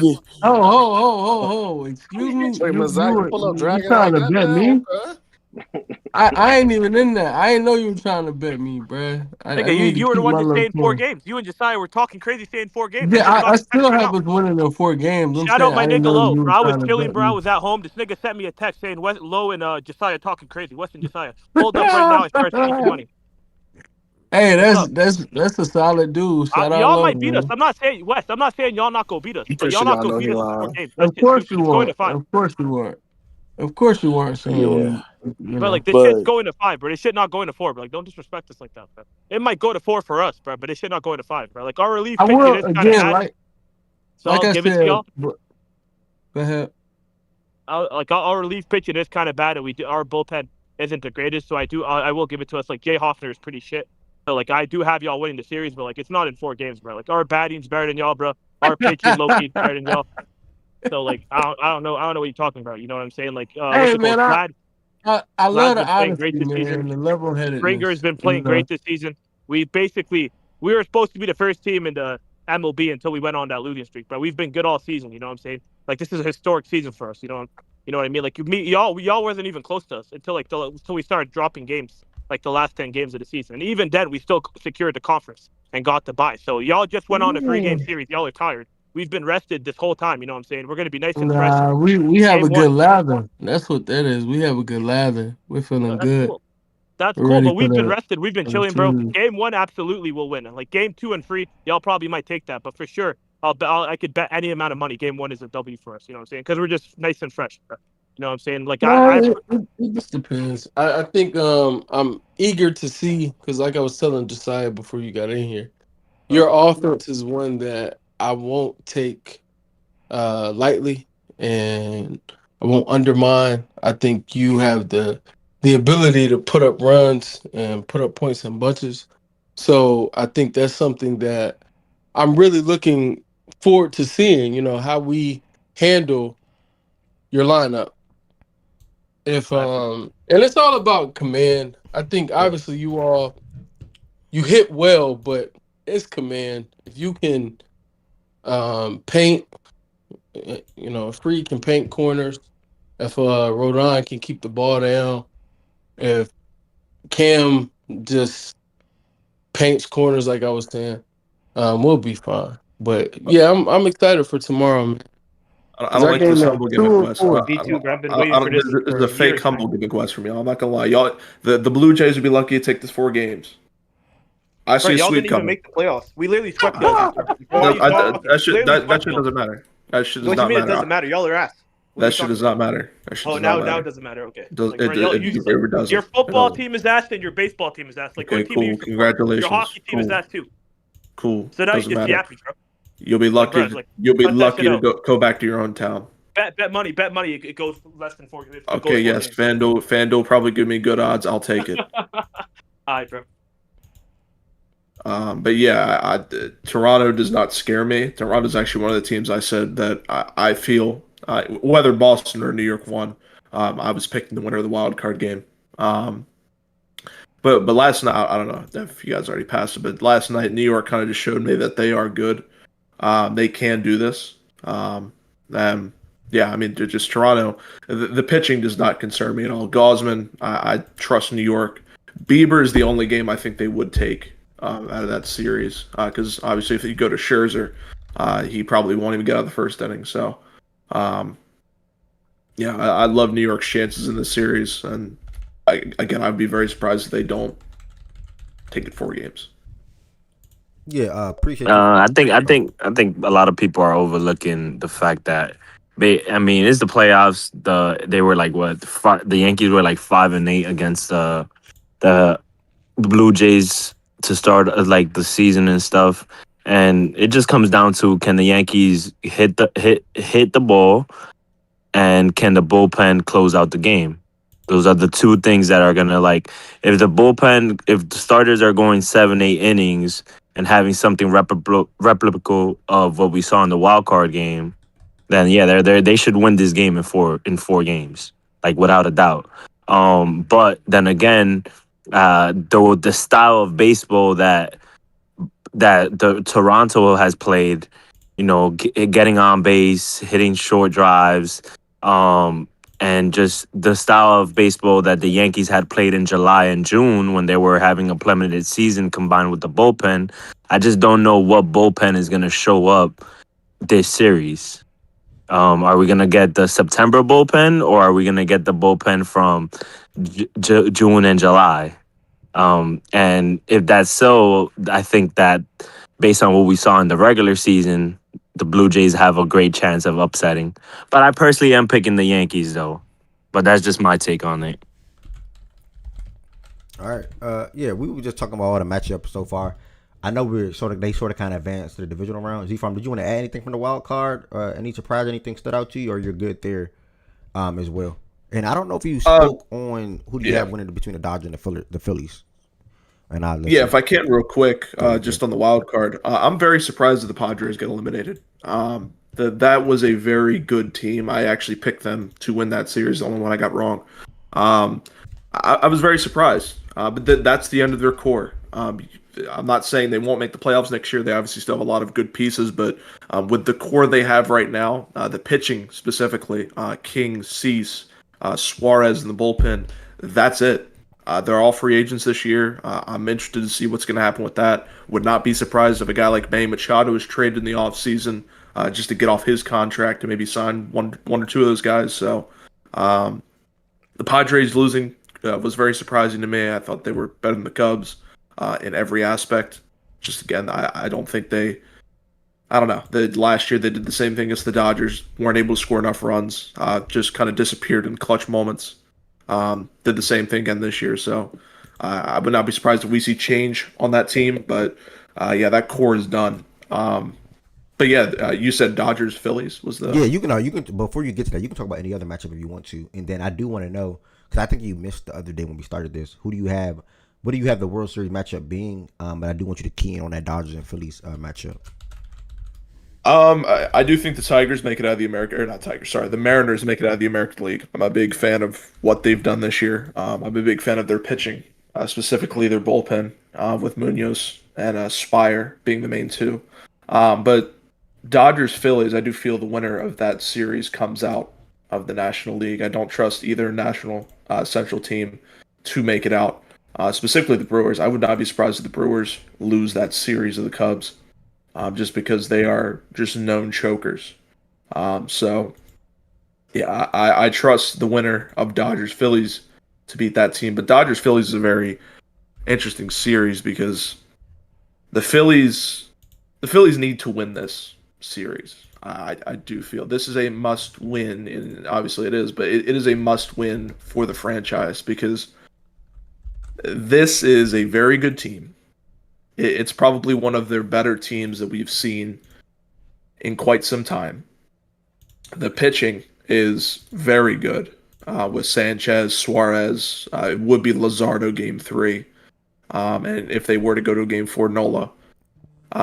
Just the 1 through 9, there's not really a hole outside of right field. Obviously, they platoon with Kepler and Castellanos, so that will be interchangeable, but 1 through 9, they're probably the most set roster in the playoffs.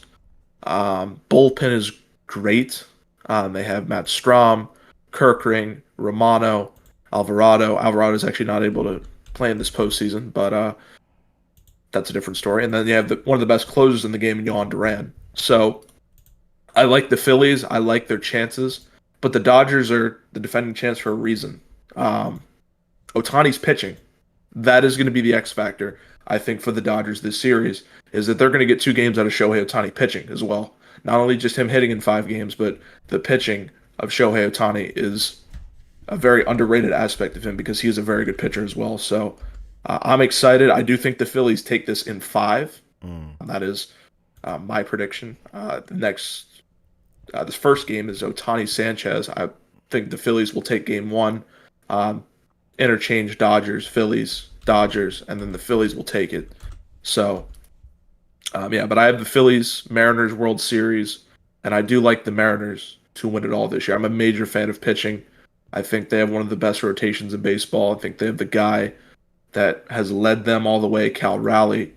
They have a good team, and this is the year that I think we'll see a very surprising, not really a good lineup, but a surprising lineup in Randy Arozarena, Eugenio Suarez. We'll see those guys step up, and just with that incredible pitching staff, I don't see any team that stops them. They will only stop themselves. So, Mariners Phillies is my World Series prediction, and Mariners will win in 6. That's a different pick. We haven't got that up here yet, man. Shout out to Z Farm. We've been getting a lot of Phillies. We haven't. Yeah, Mariners. Okay. Yeah, we can get a lot of Phillies Also, up here. to something Z Farm said about San Diego. Right said in the comments too. San Diego future is in the dumpster. They traded away a lot of stuff to try to go in for this year. To me, which was honestly you try to go in for this year, it was stupid to me. You traded away your best prospect, the third best prospect overall. I wouldn't have did that for Miller. They did. To me, their future is dog shit. Mariners, I love their pitching. If I could get any of those pitchers on my staff, I would. 1 through 5, they're all good to me. Phillies and Dodgers, that would, to me, may be the best series out of the whole playoffs, just because of those two powerhouses. The thing for me with that series, the Dodgers bullpen. If that bullpen was all right, I would take the Dodgers. I have the Phillies just because of the Dodgers bullpen. Two offenses that can, go up against each other. It's just the Dodgers bullpen. And Z-Form, because of what you said too, I am switching my pick from the Phillies to the Mariners. I love that pitching staff. And pitching wins, always. So, yeah, I'm switching my pick up.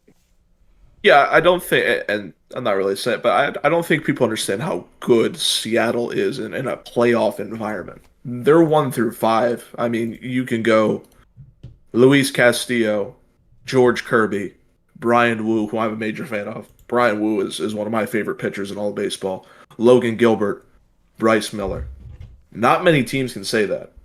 Yeah. Normally, you'll cut off at 3 pitchers in the playoffs. They could in the divisional series, if they have to, pitch all 5 of those guys one time. That is crazy. And then they have the bullpen in Brash, Spire, Munoz, that 7-8-9 that's just wonderful. And then they have Cal Raleigh. They have J.P. Crawford. They have Julio, who's been great this year. They have Randy Arozarena, who heats up in big moments. We've seen what he did in the WBC in 2023. We've seen what he did in the playoffs for the Rays before. That team, I think, is just... And he still got Polanco. JP Crawford stuff, though, man. JP's not... He's not scaring anybody. I'm sorry. And then to the Randy point, Z-Farm's right. He's had some of the best playoff moments in recent memory. Although he did it with another team in the Rays, he was really special for them in the postseason. However, his regular season wasn't anything to write home about. And I think looking at the roster, I just think they have a lot of holes offensively that can be taken advantage of. I think they have an offense that really produces in spurts. So it's kind of similar. Some guys would probably say, oh, similar to the Yankees. Funny the Yankee guy, because truth be told, they have moments where they heat up, and then they have moments where it's just famine over there. It's feast or famine. But to Z Farm's point and Bear's point, that staff is truly one of the best staffs in baseball, if not the best. And they were amazing this year. So, I understand anyone picking the Mariners. Obviously, I'm riding with my Yankees. But yeah, it means something to have 5 guys you can hand the ball to start a game. Like we have 3 that I'm comfortable with. And even like I said with Rodon, he had a really good year and he's a good pitcher, but he's a pitcher that really has to rely on his defense a lot. And he has to make sure he's keeping the ball low and, just pinpointing, okay, this is the game plan and I'm hitting my spots. The Mariners have guys who can just outduel you. Like I was saying with Freed and Cam, they can just get on the mound, throw it, and say, you're not going to hit it. Here it is, you're not hitting it. Although it's important to still be able to paint, they can stand on the mound and say, hey, you're not going to hit me. Next year, when we get Garrett Cole back, we'll have 3 guys who we can hand the ball to and literally say, you're not going to hit me. The Mariners have some special stuff over there, so we'll see though. I'm excited, man. I like how y'all are picking the Mariners. BJ got Yeah, the Seattle only- versus Philly too.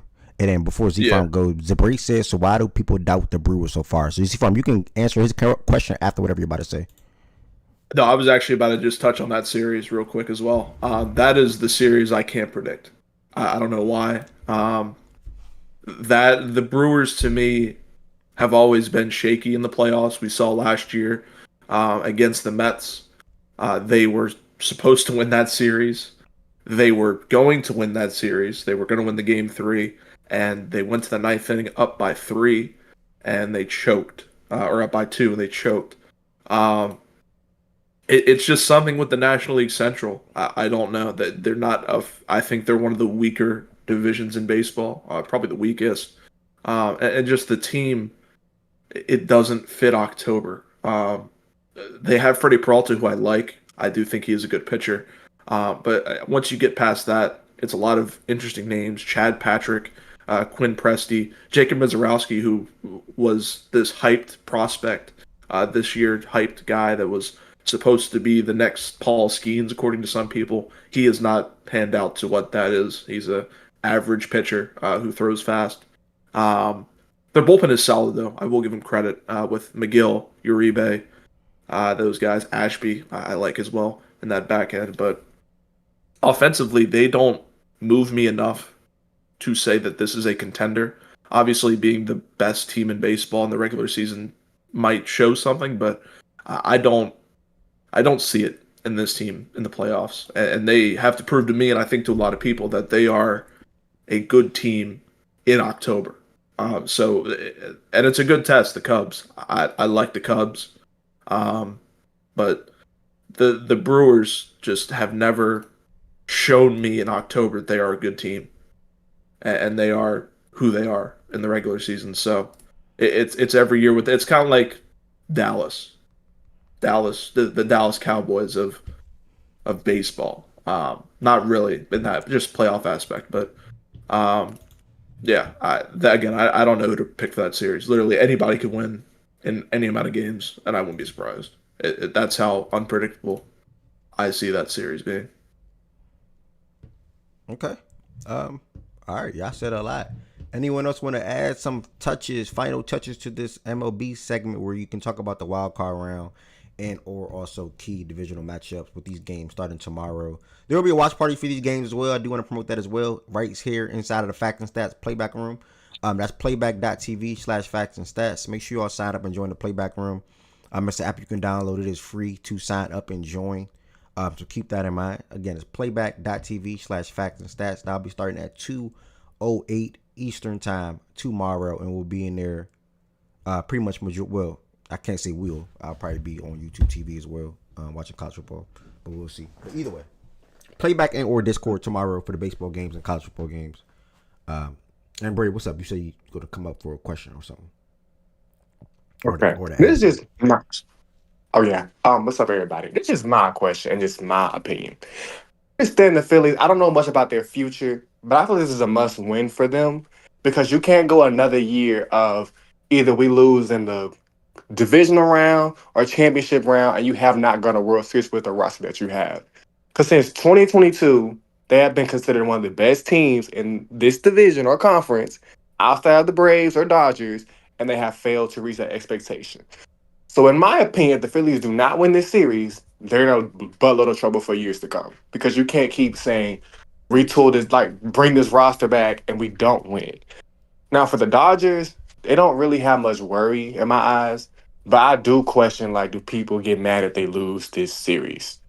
Like, that's just me for everybody. Like, do people really get mad about their future if they lose? Nah. Yeah, we do get mad at coming as a Dodgers fan because I would have expected not that the weekend of our would have not been the bullpen. I thought the bullpen would have was something that we had secured. That was the reason why we brought Snail and we brought in these other guys. But yeah, I would be disappointed 100% if we don't advance. And given what I've seen so far right now, I think we kind of do have a resolution to the pitching problem, which is you saw Sasaki coming back. He was projected to be a starter, but now he's looking like, he's going to be a bullpen guy. If Kershaw is able to come out the bullpen, give us at least 2 innings, 3 innings, that's another solid start. I definitely do not want to see Tanner Scott closing out games, given or Blanco closing out games because of the fact that I've seen them choke games this season. And I don't know. I seen a stat before the season ended that in 11 years, this had been the most runs this bullpen has given up. So coming into the season, it would be disappointing if we lose because of the bullpen. You were saying something, Wes, too, and thank you for that insight. I'll go after Wes. Nah, I was gonna speak to the Dodgers and just say I don't think they can. They could, as a fan base, if they wanted to flip out, but it just won the World Series last year, and I think that while they're getting older, and they are getting older, that's something to take into consideration.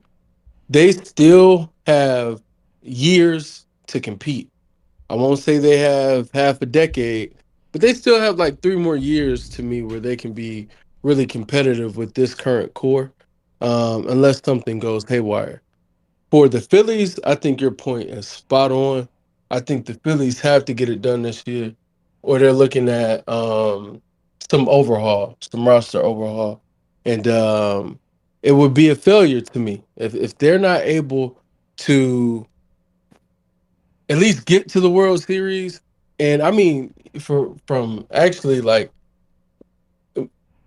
stepping into the feet of or into the shoes of a Phillies fan, they probably are looking at even greater expectations. Like anything outside of winning is a failure, potentially, because remember they got there and they didn't win when everyone thought they would win.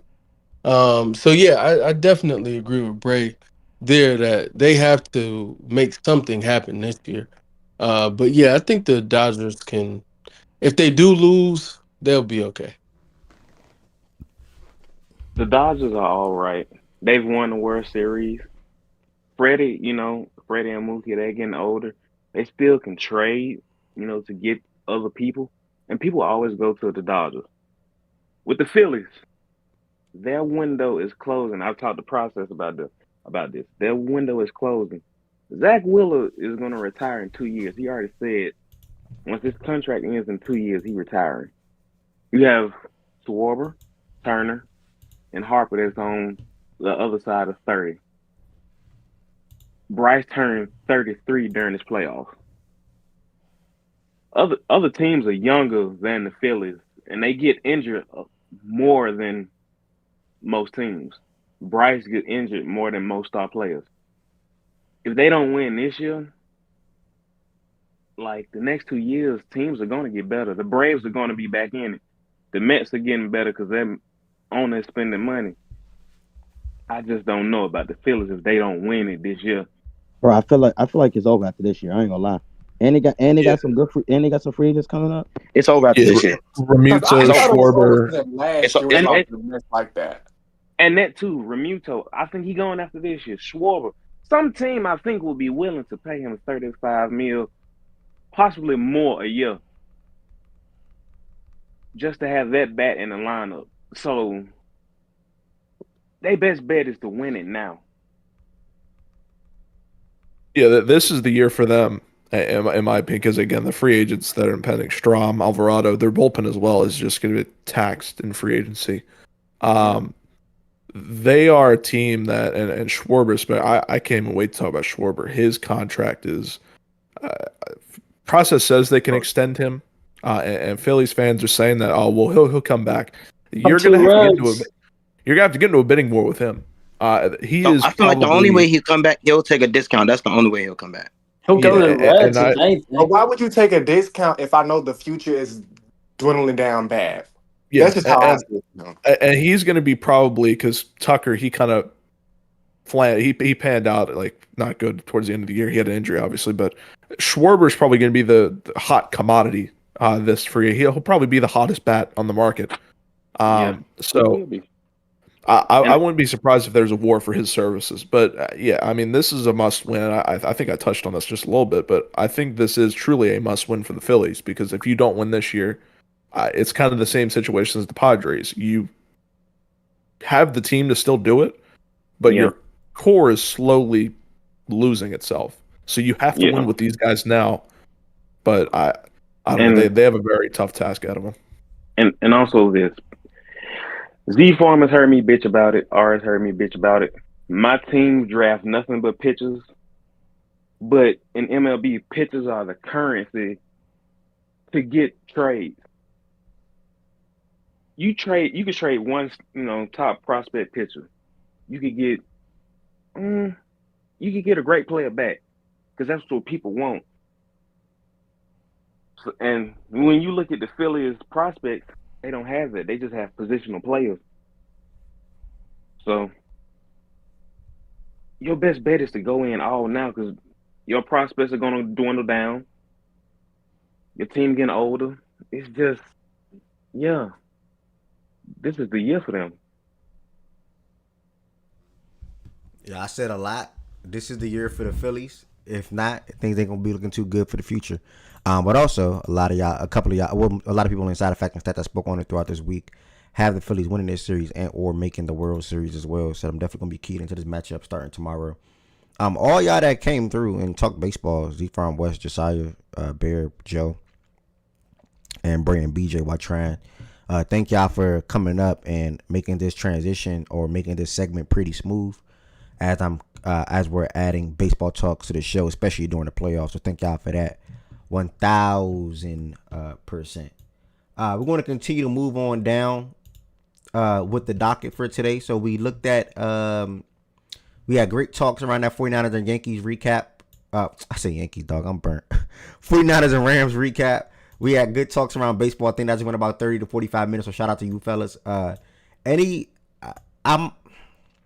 This is what I'm thinking. I can't guarantee it, but I think I'm gonna start doing a show on Saturday, just from 11 to 12. I don't know, but I can't guarantee it. But either way, I'm gonna look at some key Week 6 matchups. In college football.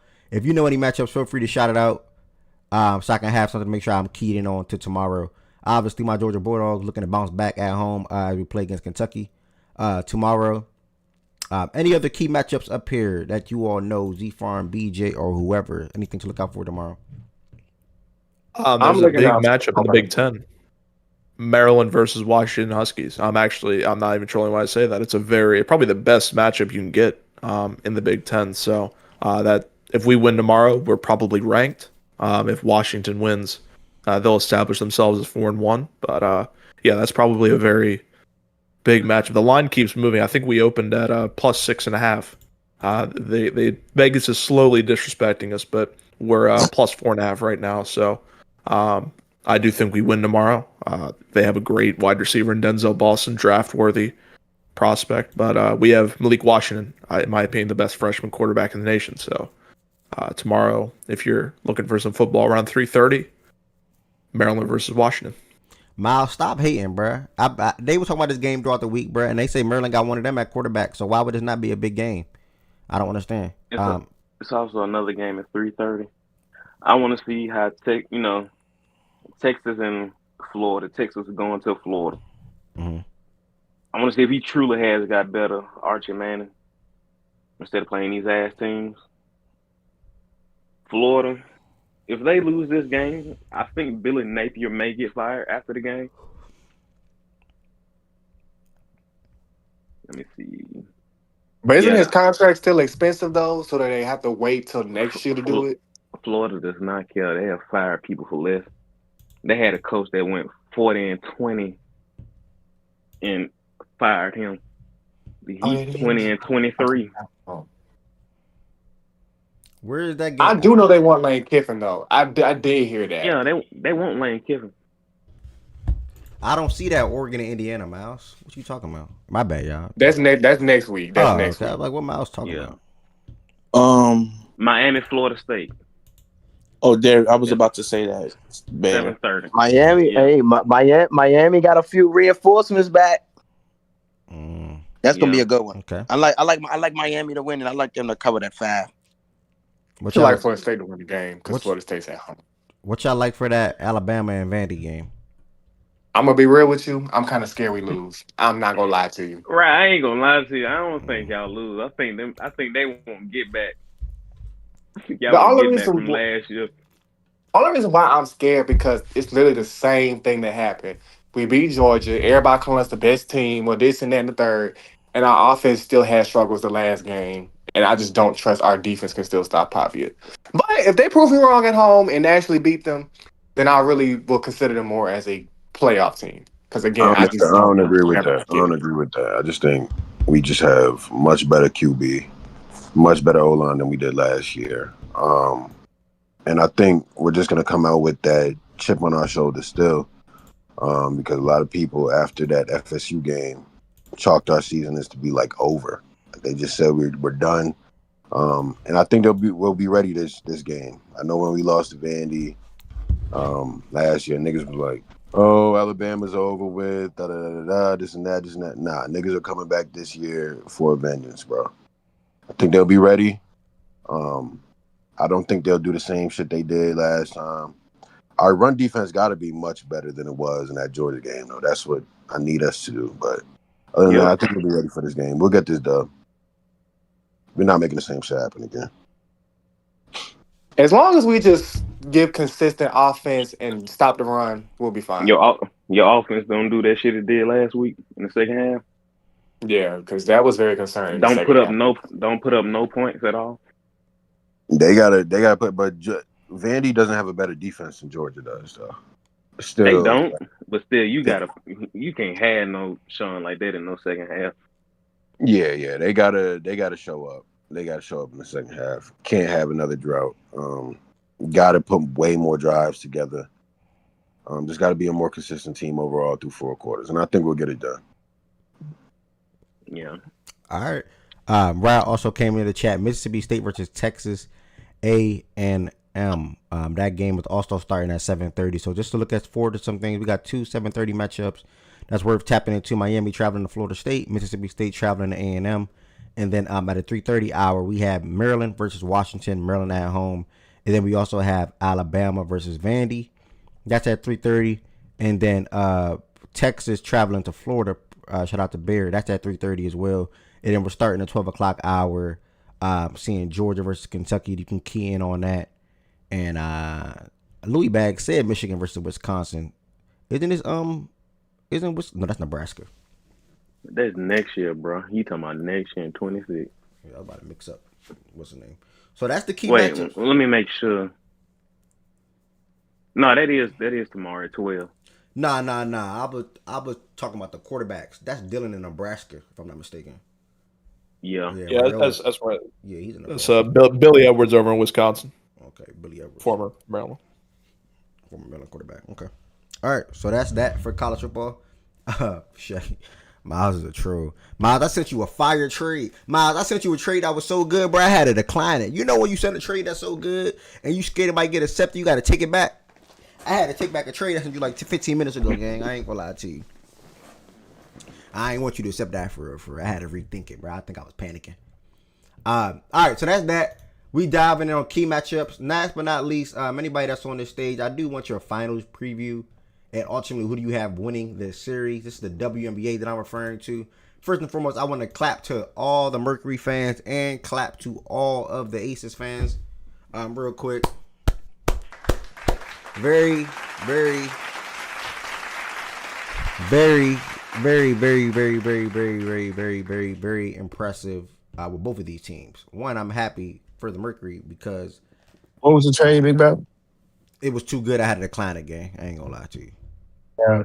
Yeah, I had to decline it. I ain't want you to accept that junk for real. You know how that shit go, bro.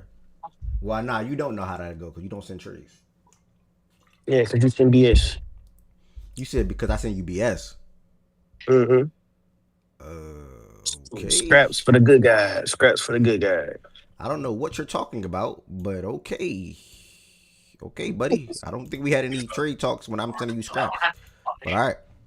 Uh, congrats to the Mercury for getting here. I came into the season pretty high on them because I feel like whenever you prioritize your off season, or not even prioritize your off season, but take advantage of your off season and add star players or really good players, you know you're doing the right thing. You have Copper there from who they acquired, I believe it was last season, and then you come out and you get this off season, Alyssa Thomas and Satu Sabli and more. You know, you gotta pat yourself on the back with the visions on ultimately making the WNBA finals, and they did that. They took down the Liberty after being down 0-1, won the next 2 games, and then they beat the Lynx as well.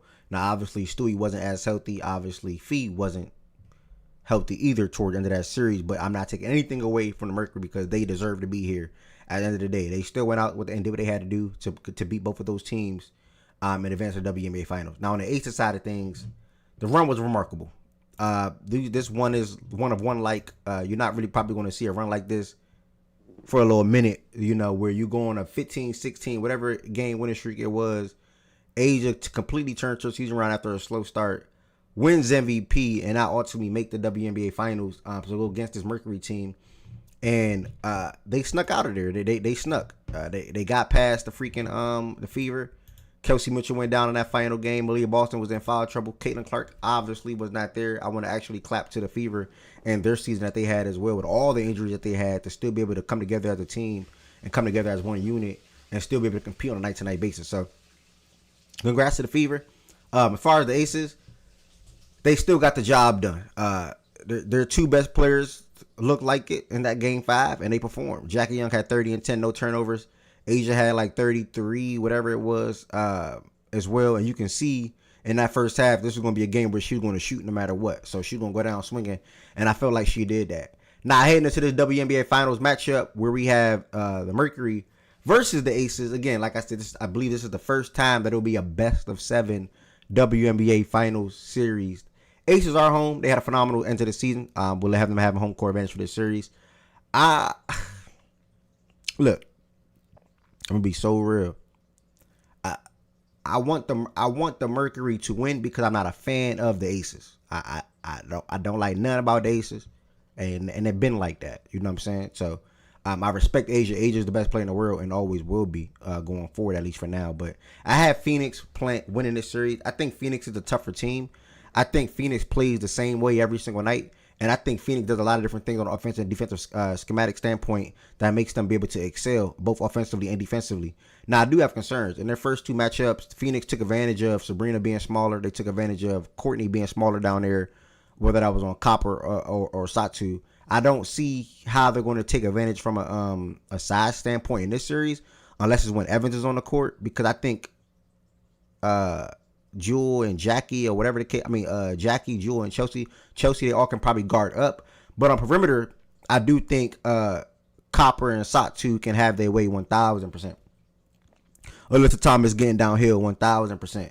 On the other hand, I do think Asia will have a lot of success as well. I do think Alyssa Thomas will make it tough for her in some instances or whatnot, but it's still Asia Wilson. She can get any shot off she wants, anytime she wants. So it's really going to come down to how well Chelsea Gray and Jackie and Jewel are assisting Asia from an offensive standpoint. But like I said, I think everything is rolling in a Mercury favor right now. I think Bonner was a good addition for them midway through the season. They're playing phenomenal basketball. Whitcomb is knocking out shots, one of the better shooters in WNBA.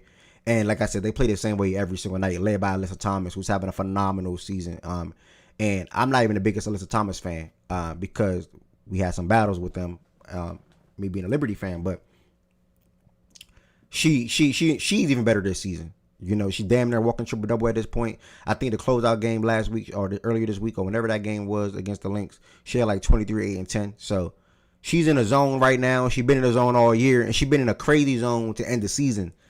Same as Asia Wilson. Asia's doing on a different level. Alyssa's doing on an all-around standpoint with points, rebounds, and assists. So this is the matchup that I think will be phenomenal. It will be great.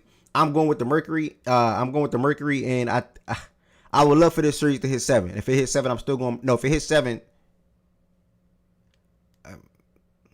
I'm going with the Mercury, whether it's 6 or 7. I'll leave it at that. But I do think Asia will have a phenomenal series for the most part offensively, but I think they won't have enough from the outside pieces that's around her because the way the Mercury defend and also how good, well, not how good, but yeah, well, how decent they are on the offensive side as well. So I see Kid came up here. Kid is an Aces fan. I'm allow Kid to give his thoughts on this series coming up. And then anyone else that may want to speak on who they have winning the series. And then we'll wrap up the show there today. A little early on this Friday because I do want to try to kind of chill, relax my mind, and plan out some things while I'm looking forward to picking up a lot of NBA things next week as well. So, Kid, what's your thoughts on the WNBA Finals series coming up with your team in it? I don't even know why it took you that long to think. You knew exactly who you want to win this series. Let's be for real. Want to win, or do I think they really could win? I think they really could win. You want them to win. No, I think they really could win. Are you saying they can't win? I never said that. Okay. But I'm saying you was thinking about who you want to win. You know exactly who you want to win. Nah. It's not a no-brainer. I expect them to win. Man, fuck the Aces. How much? Wow. Go ahead. Ain't no betting to me. I ain't bet on y'all. Yo, kid, All I know is the Vegas Invitational is back a year early, so do with that what you may. That's what you're calling it now, the Vegas Invitational. I mean, I'm calling it that in 22 and 23. Your point, man. Talk about this series, you really look at that last series against anyway. Well, I mean, hey, at the end of the day, we're still here. I don't give a damn. But yeah, let's discuss this. You know why y'all still here, right? Still don't matter. We're still here. So what? All right, bro. You got it, bro. All right. Yeah, thank you. Anyways, what I was saying, this series, it was definitely the one I wanted originally. So the fact that it's actually happening, yes. Because I like both sides, but we already know where I stand. As far as how I think it's gonna go, it's definitely gonna be physical. AT versus Asia. Ooh, I'm getting flashbacks to 22. That was a fun battle, a very fun battle. You throw Ka and Satu in this with Chelsea and Jackie. The big three is gonna do for both sides. The big three gonna do what the hell they're gonna do. This series, big three in particular, Big three. AT, Ka, and Satu. No, not that side. Talk about that other side. My side. Yeah, my side. Yeah, what's that big three? Asia, Jackie, and Chelsea. Okay. Remember. Satu ain't been in the finals yet, so this is all new experience for her. So let's remember that. Okay, buddy. Again, buddy, because we already know what you said. We're not bringing that up again. Well, that same before I was interruption. This is going to come down to experience and depth. Because if this thing does go 6, and especially because if it goes 6, it's going to Phoenix, right? I think. Hold on. Yeah, Phoenix. If this goes 6 or at least 7, then it's going to come down to is which side has the more experience. And quite frankly, that's where I give us the edge. I mean, I have us winning in 6. I want it done quick, if possible. I would say 5, but whatever it is, it's gonna be a fun battle. All right, you got y'all winning in 6. Looking forward to it. By the way, y'all, game 1 is tonight at 8:00, so we'll be definitely watching that inside the playback room. Immediately following that game, we get the Lakers' first preseason game as well tonight, and that's already scheduled. Make sure y'all pull up a playback for that as well. Goods and West, I do want to get y'all thoughts on record real quick. Who do y'all have winning this final series and why? Just real quick. It's not us, so let's just go ahead and say that now. You got the Mercury, bro. I think they just got a more complete team, more physical team. Yeah, I respect Asia, best player in the world. Well, let me just shut up. Let me shut up. But yeah, Asia, best player in the world. Shout out to her. She had an amazing season, especially the last half of that season. But to me, I just don't think the Aces are I just think they're not that good, bro. They're regular. I think the Mercury, they should have success attacking them on the perimeter. They have no POA defenders. And really their only consistent big defender is Asia. For really like the entire team. When she's not on the court, you can easily feast on them. Their offense changes up to where you could just easily play zone, play a 2-3 on them, because they just can't have everything going through the middle of the paint. So they got a lot of like holes in that team, bro, that I think the Mercury don't. The Mercury have shooting, really good guard play, solid defense all around. Alyssa, she's a thug. I hate her, but really good defender. She reminds me a lot of Draymond defensively and offensively. Well, not offensively, more like offensively. I'll say she's more like a Ben Simmons with like a Draymond Ben Simmons hybrid with that little midi pop shot that she has. So everything's gonna run through her. We already know that. But yeah, I think I'm leaning Mercury in 6, bro. Mercury in 6. Just a more complete team, guy. Yeah, Mercury is definitely super duper physical at the team. So well said. We lost West, but Kid and Goods, I do appreciate y'all thoughts on this series. I'm looking forward to it. Kid, good luck. You might need it. Especially if they take game 1 tonight, which I do think they went. I do think they went tonight. By the way, I want to make that very clear. Okay, hey, I don't care. I said I had us winning, so it don't matter. Okay, man. Kalia about to have a series, nigga. Shut up. Okay, man. Jackie right there too. Okay. Because you the one who was talking cash money shit. But no, I was talking cash money to you earlier, brother. Not you, brother. I'm talking about the other one. Oh, okay, my fault, gang. He know what I'm talking about. My series is over, but longest Satu, my season's over, but longest Satu. I'm about to say, you the one say you want to see your favorite ring, but then again, that happened last year. Satu's in my top 5, bro. We're talking about your favorite though. You already know exactly what I mean. Sabrina already got a ring. Exactly. So that's why I was confused that when you said what you said. Yes, Sabrina, Caitlin, and Satu are my 3 favorite players. Sabrina, Caitlin, Satu, and Ryan Howard my 4 favorite players. So long as Satu get it this year and Caitlin get it next year, I'm good. Then what if she don't get it this year? Okay, good luck. That's all I got to say. Okay then. Okay, and remember you called Vegas International. Keep that in mind. Or Invitation. Vegas Invitation. Okay. Exactly, the Las Vegas Invitational. Thank you. And when they go in there tonight and win, then what? And when they don't, then what? Okay, talk soon. Make sure you pull up tonight. Cause you like to pop in when y'all win. So make sure you pull up tonight when y'all lose. When y'all lose, pull up. That's all I want to know. When y'all lose, when y'all lose, pull up. When y'all lose, pull up. When y'all lose, pull up. Okay, when y'all lose, pull up. So when we win, then what? Because you're still not gonna say. I'm gonna be right there and play back. I'm talking about when you text me. Okay, I will hit you too. We can talk. Wherever you want to do. Okay, man, that's perfect. Cool. Good. All right, kid. Everybody that came through today for the show, thank y'all so much. I wanted a quick 2-hour show. We got to the 2-hour and 17-minute mark. I'm going to now take this time in this weekend to reset, plan, and evaluate things when it comes to the apparel sacks. I do want to pick back up that as well, and more. So thank y'all so much for coming through to the show today. Happy Friday. Don't forget, WNBA playoff game tonight at 8 o'clock in playback. Lakers preseason game at 10 o'clock in playback. Saturday, baseball in playback, and I don't think I'm gonna be able to share my screen tomorrow for college football because I gotta leave, but we'll see. So peace, blessings, and love y'all. Thank y'all for all the support, and I'll talk to y'all later on.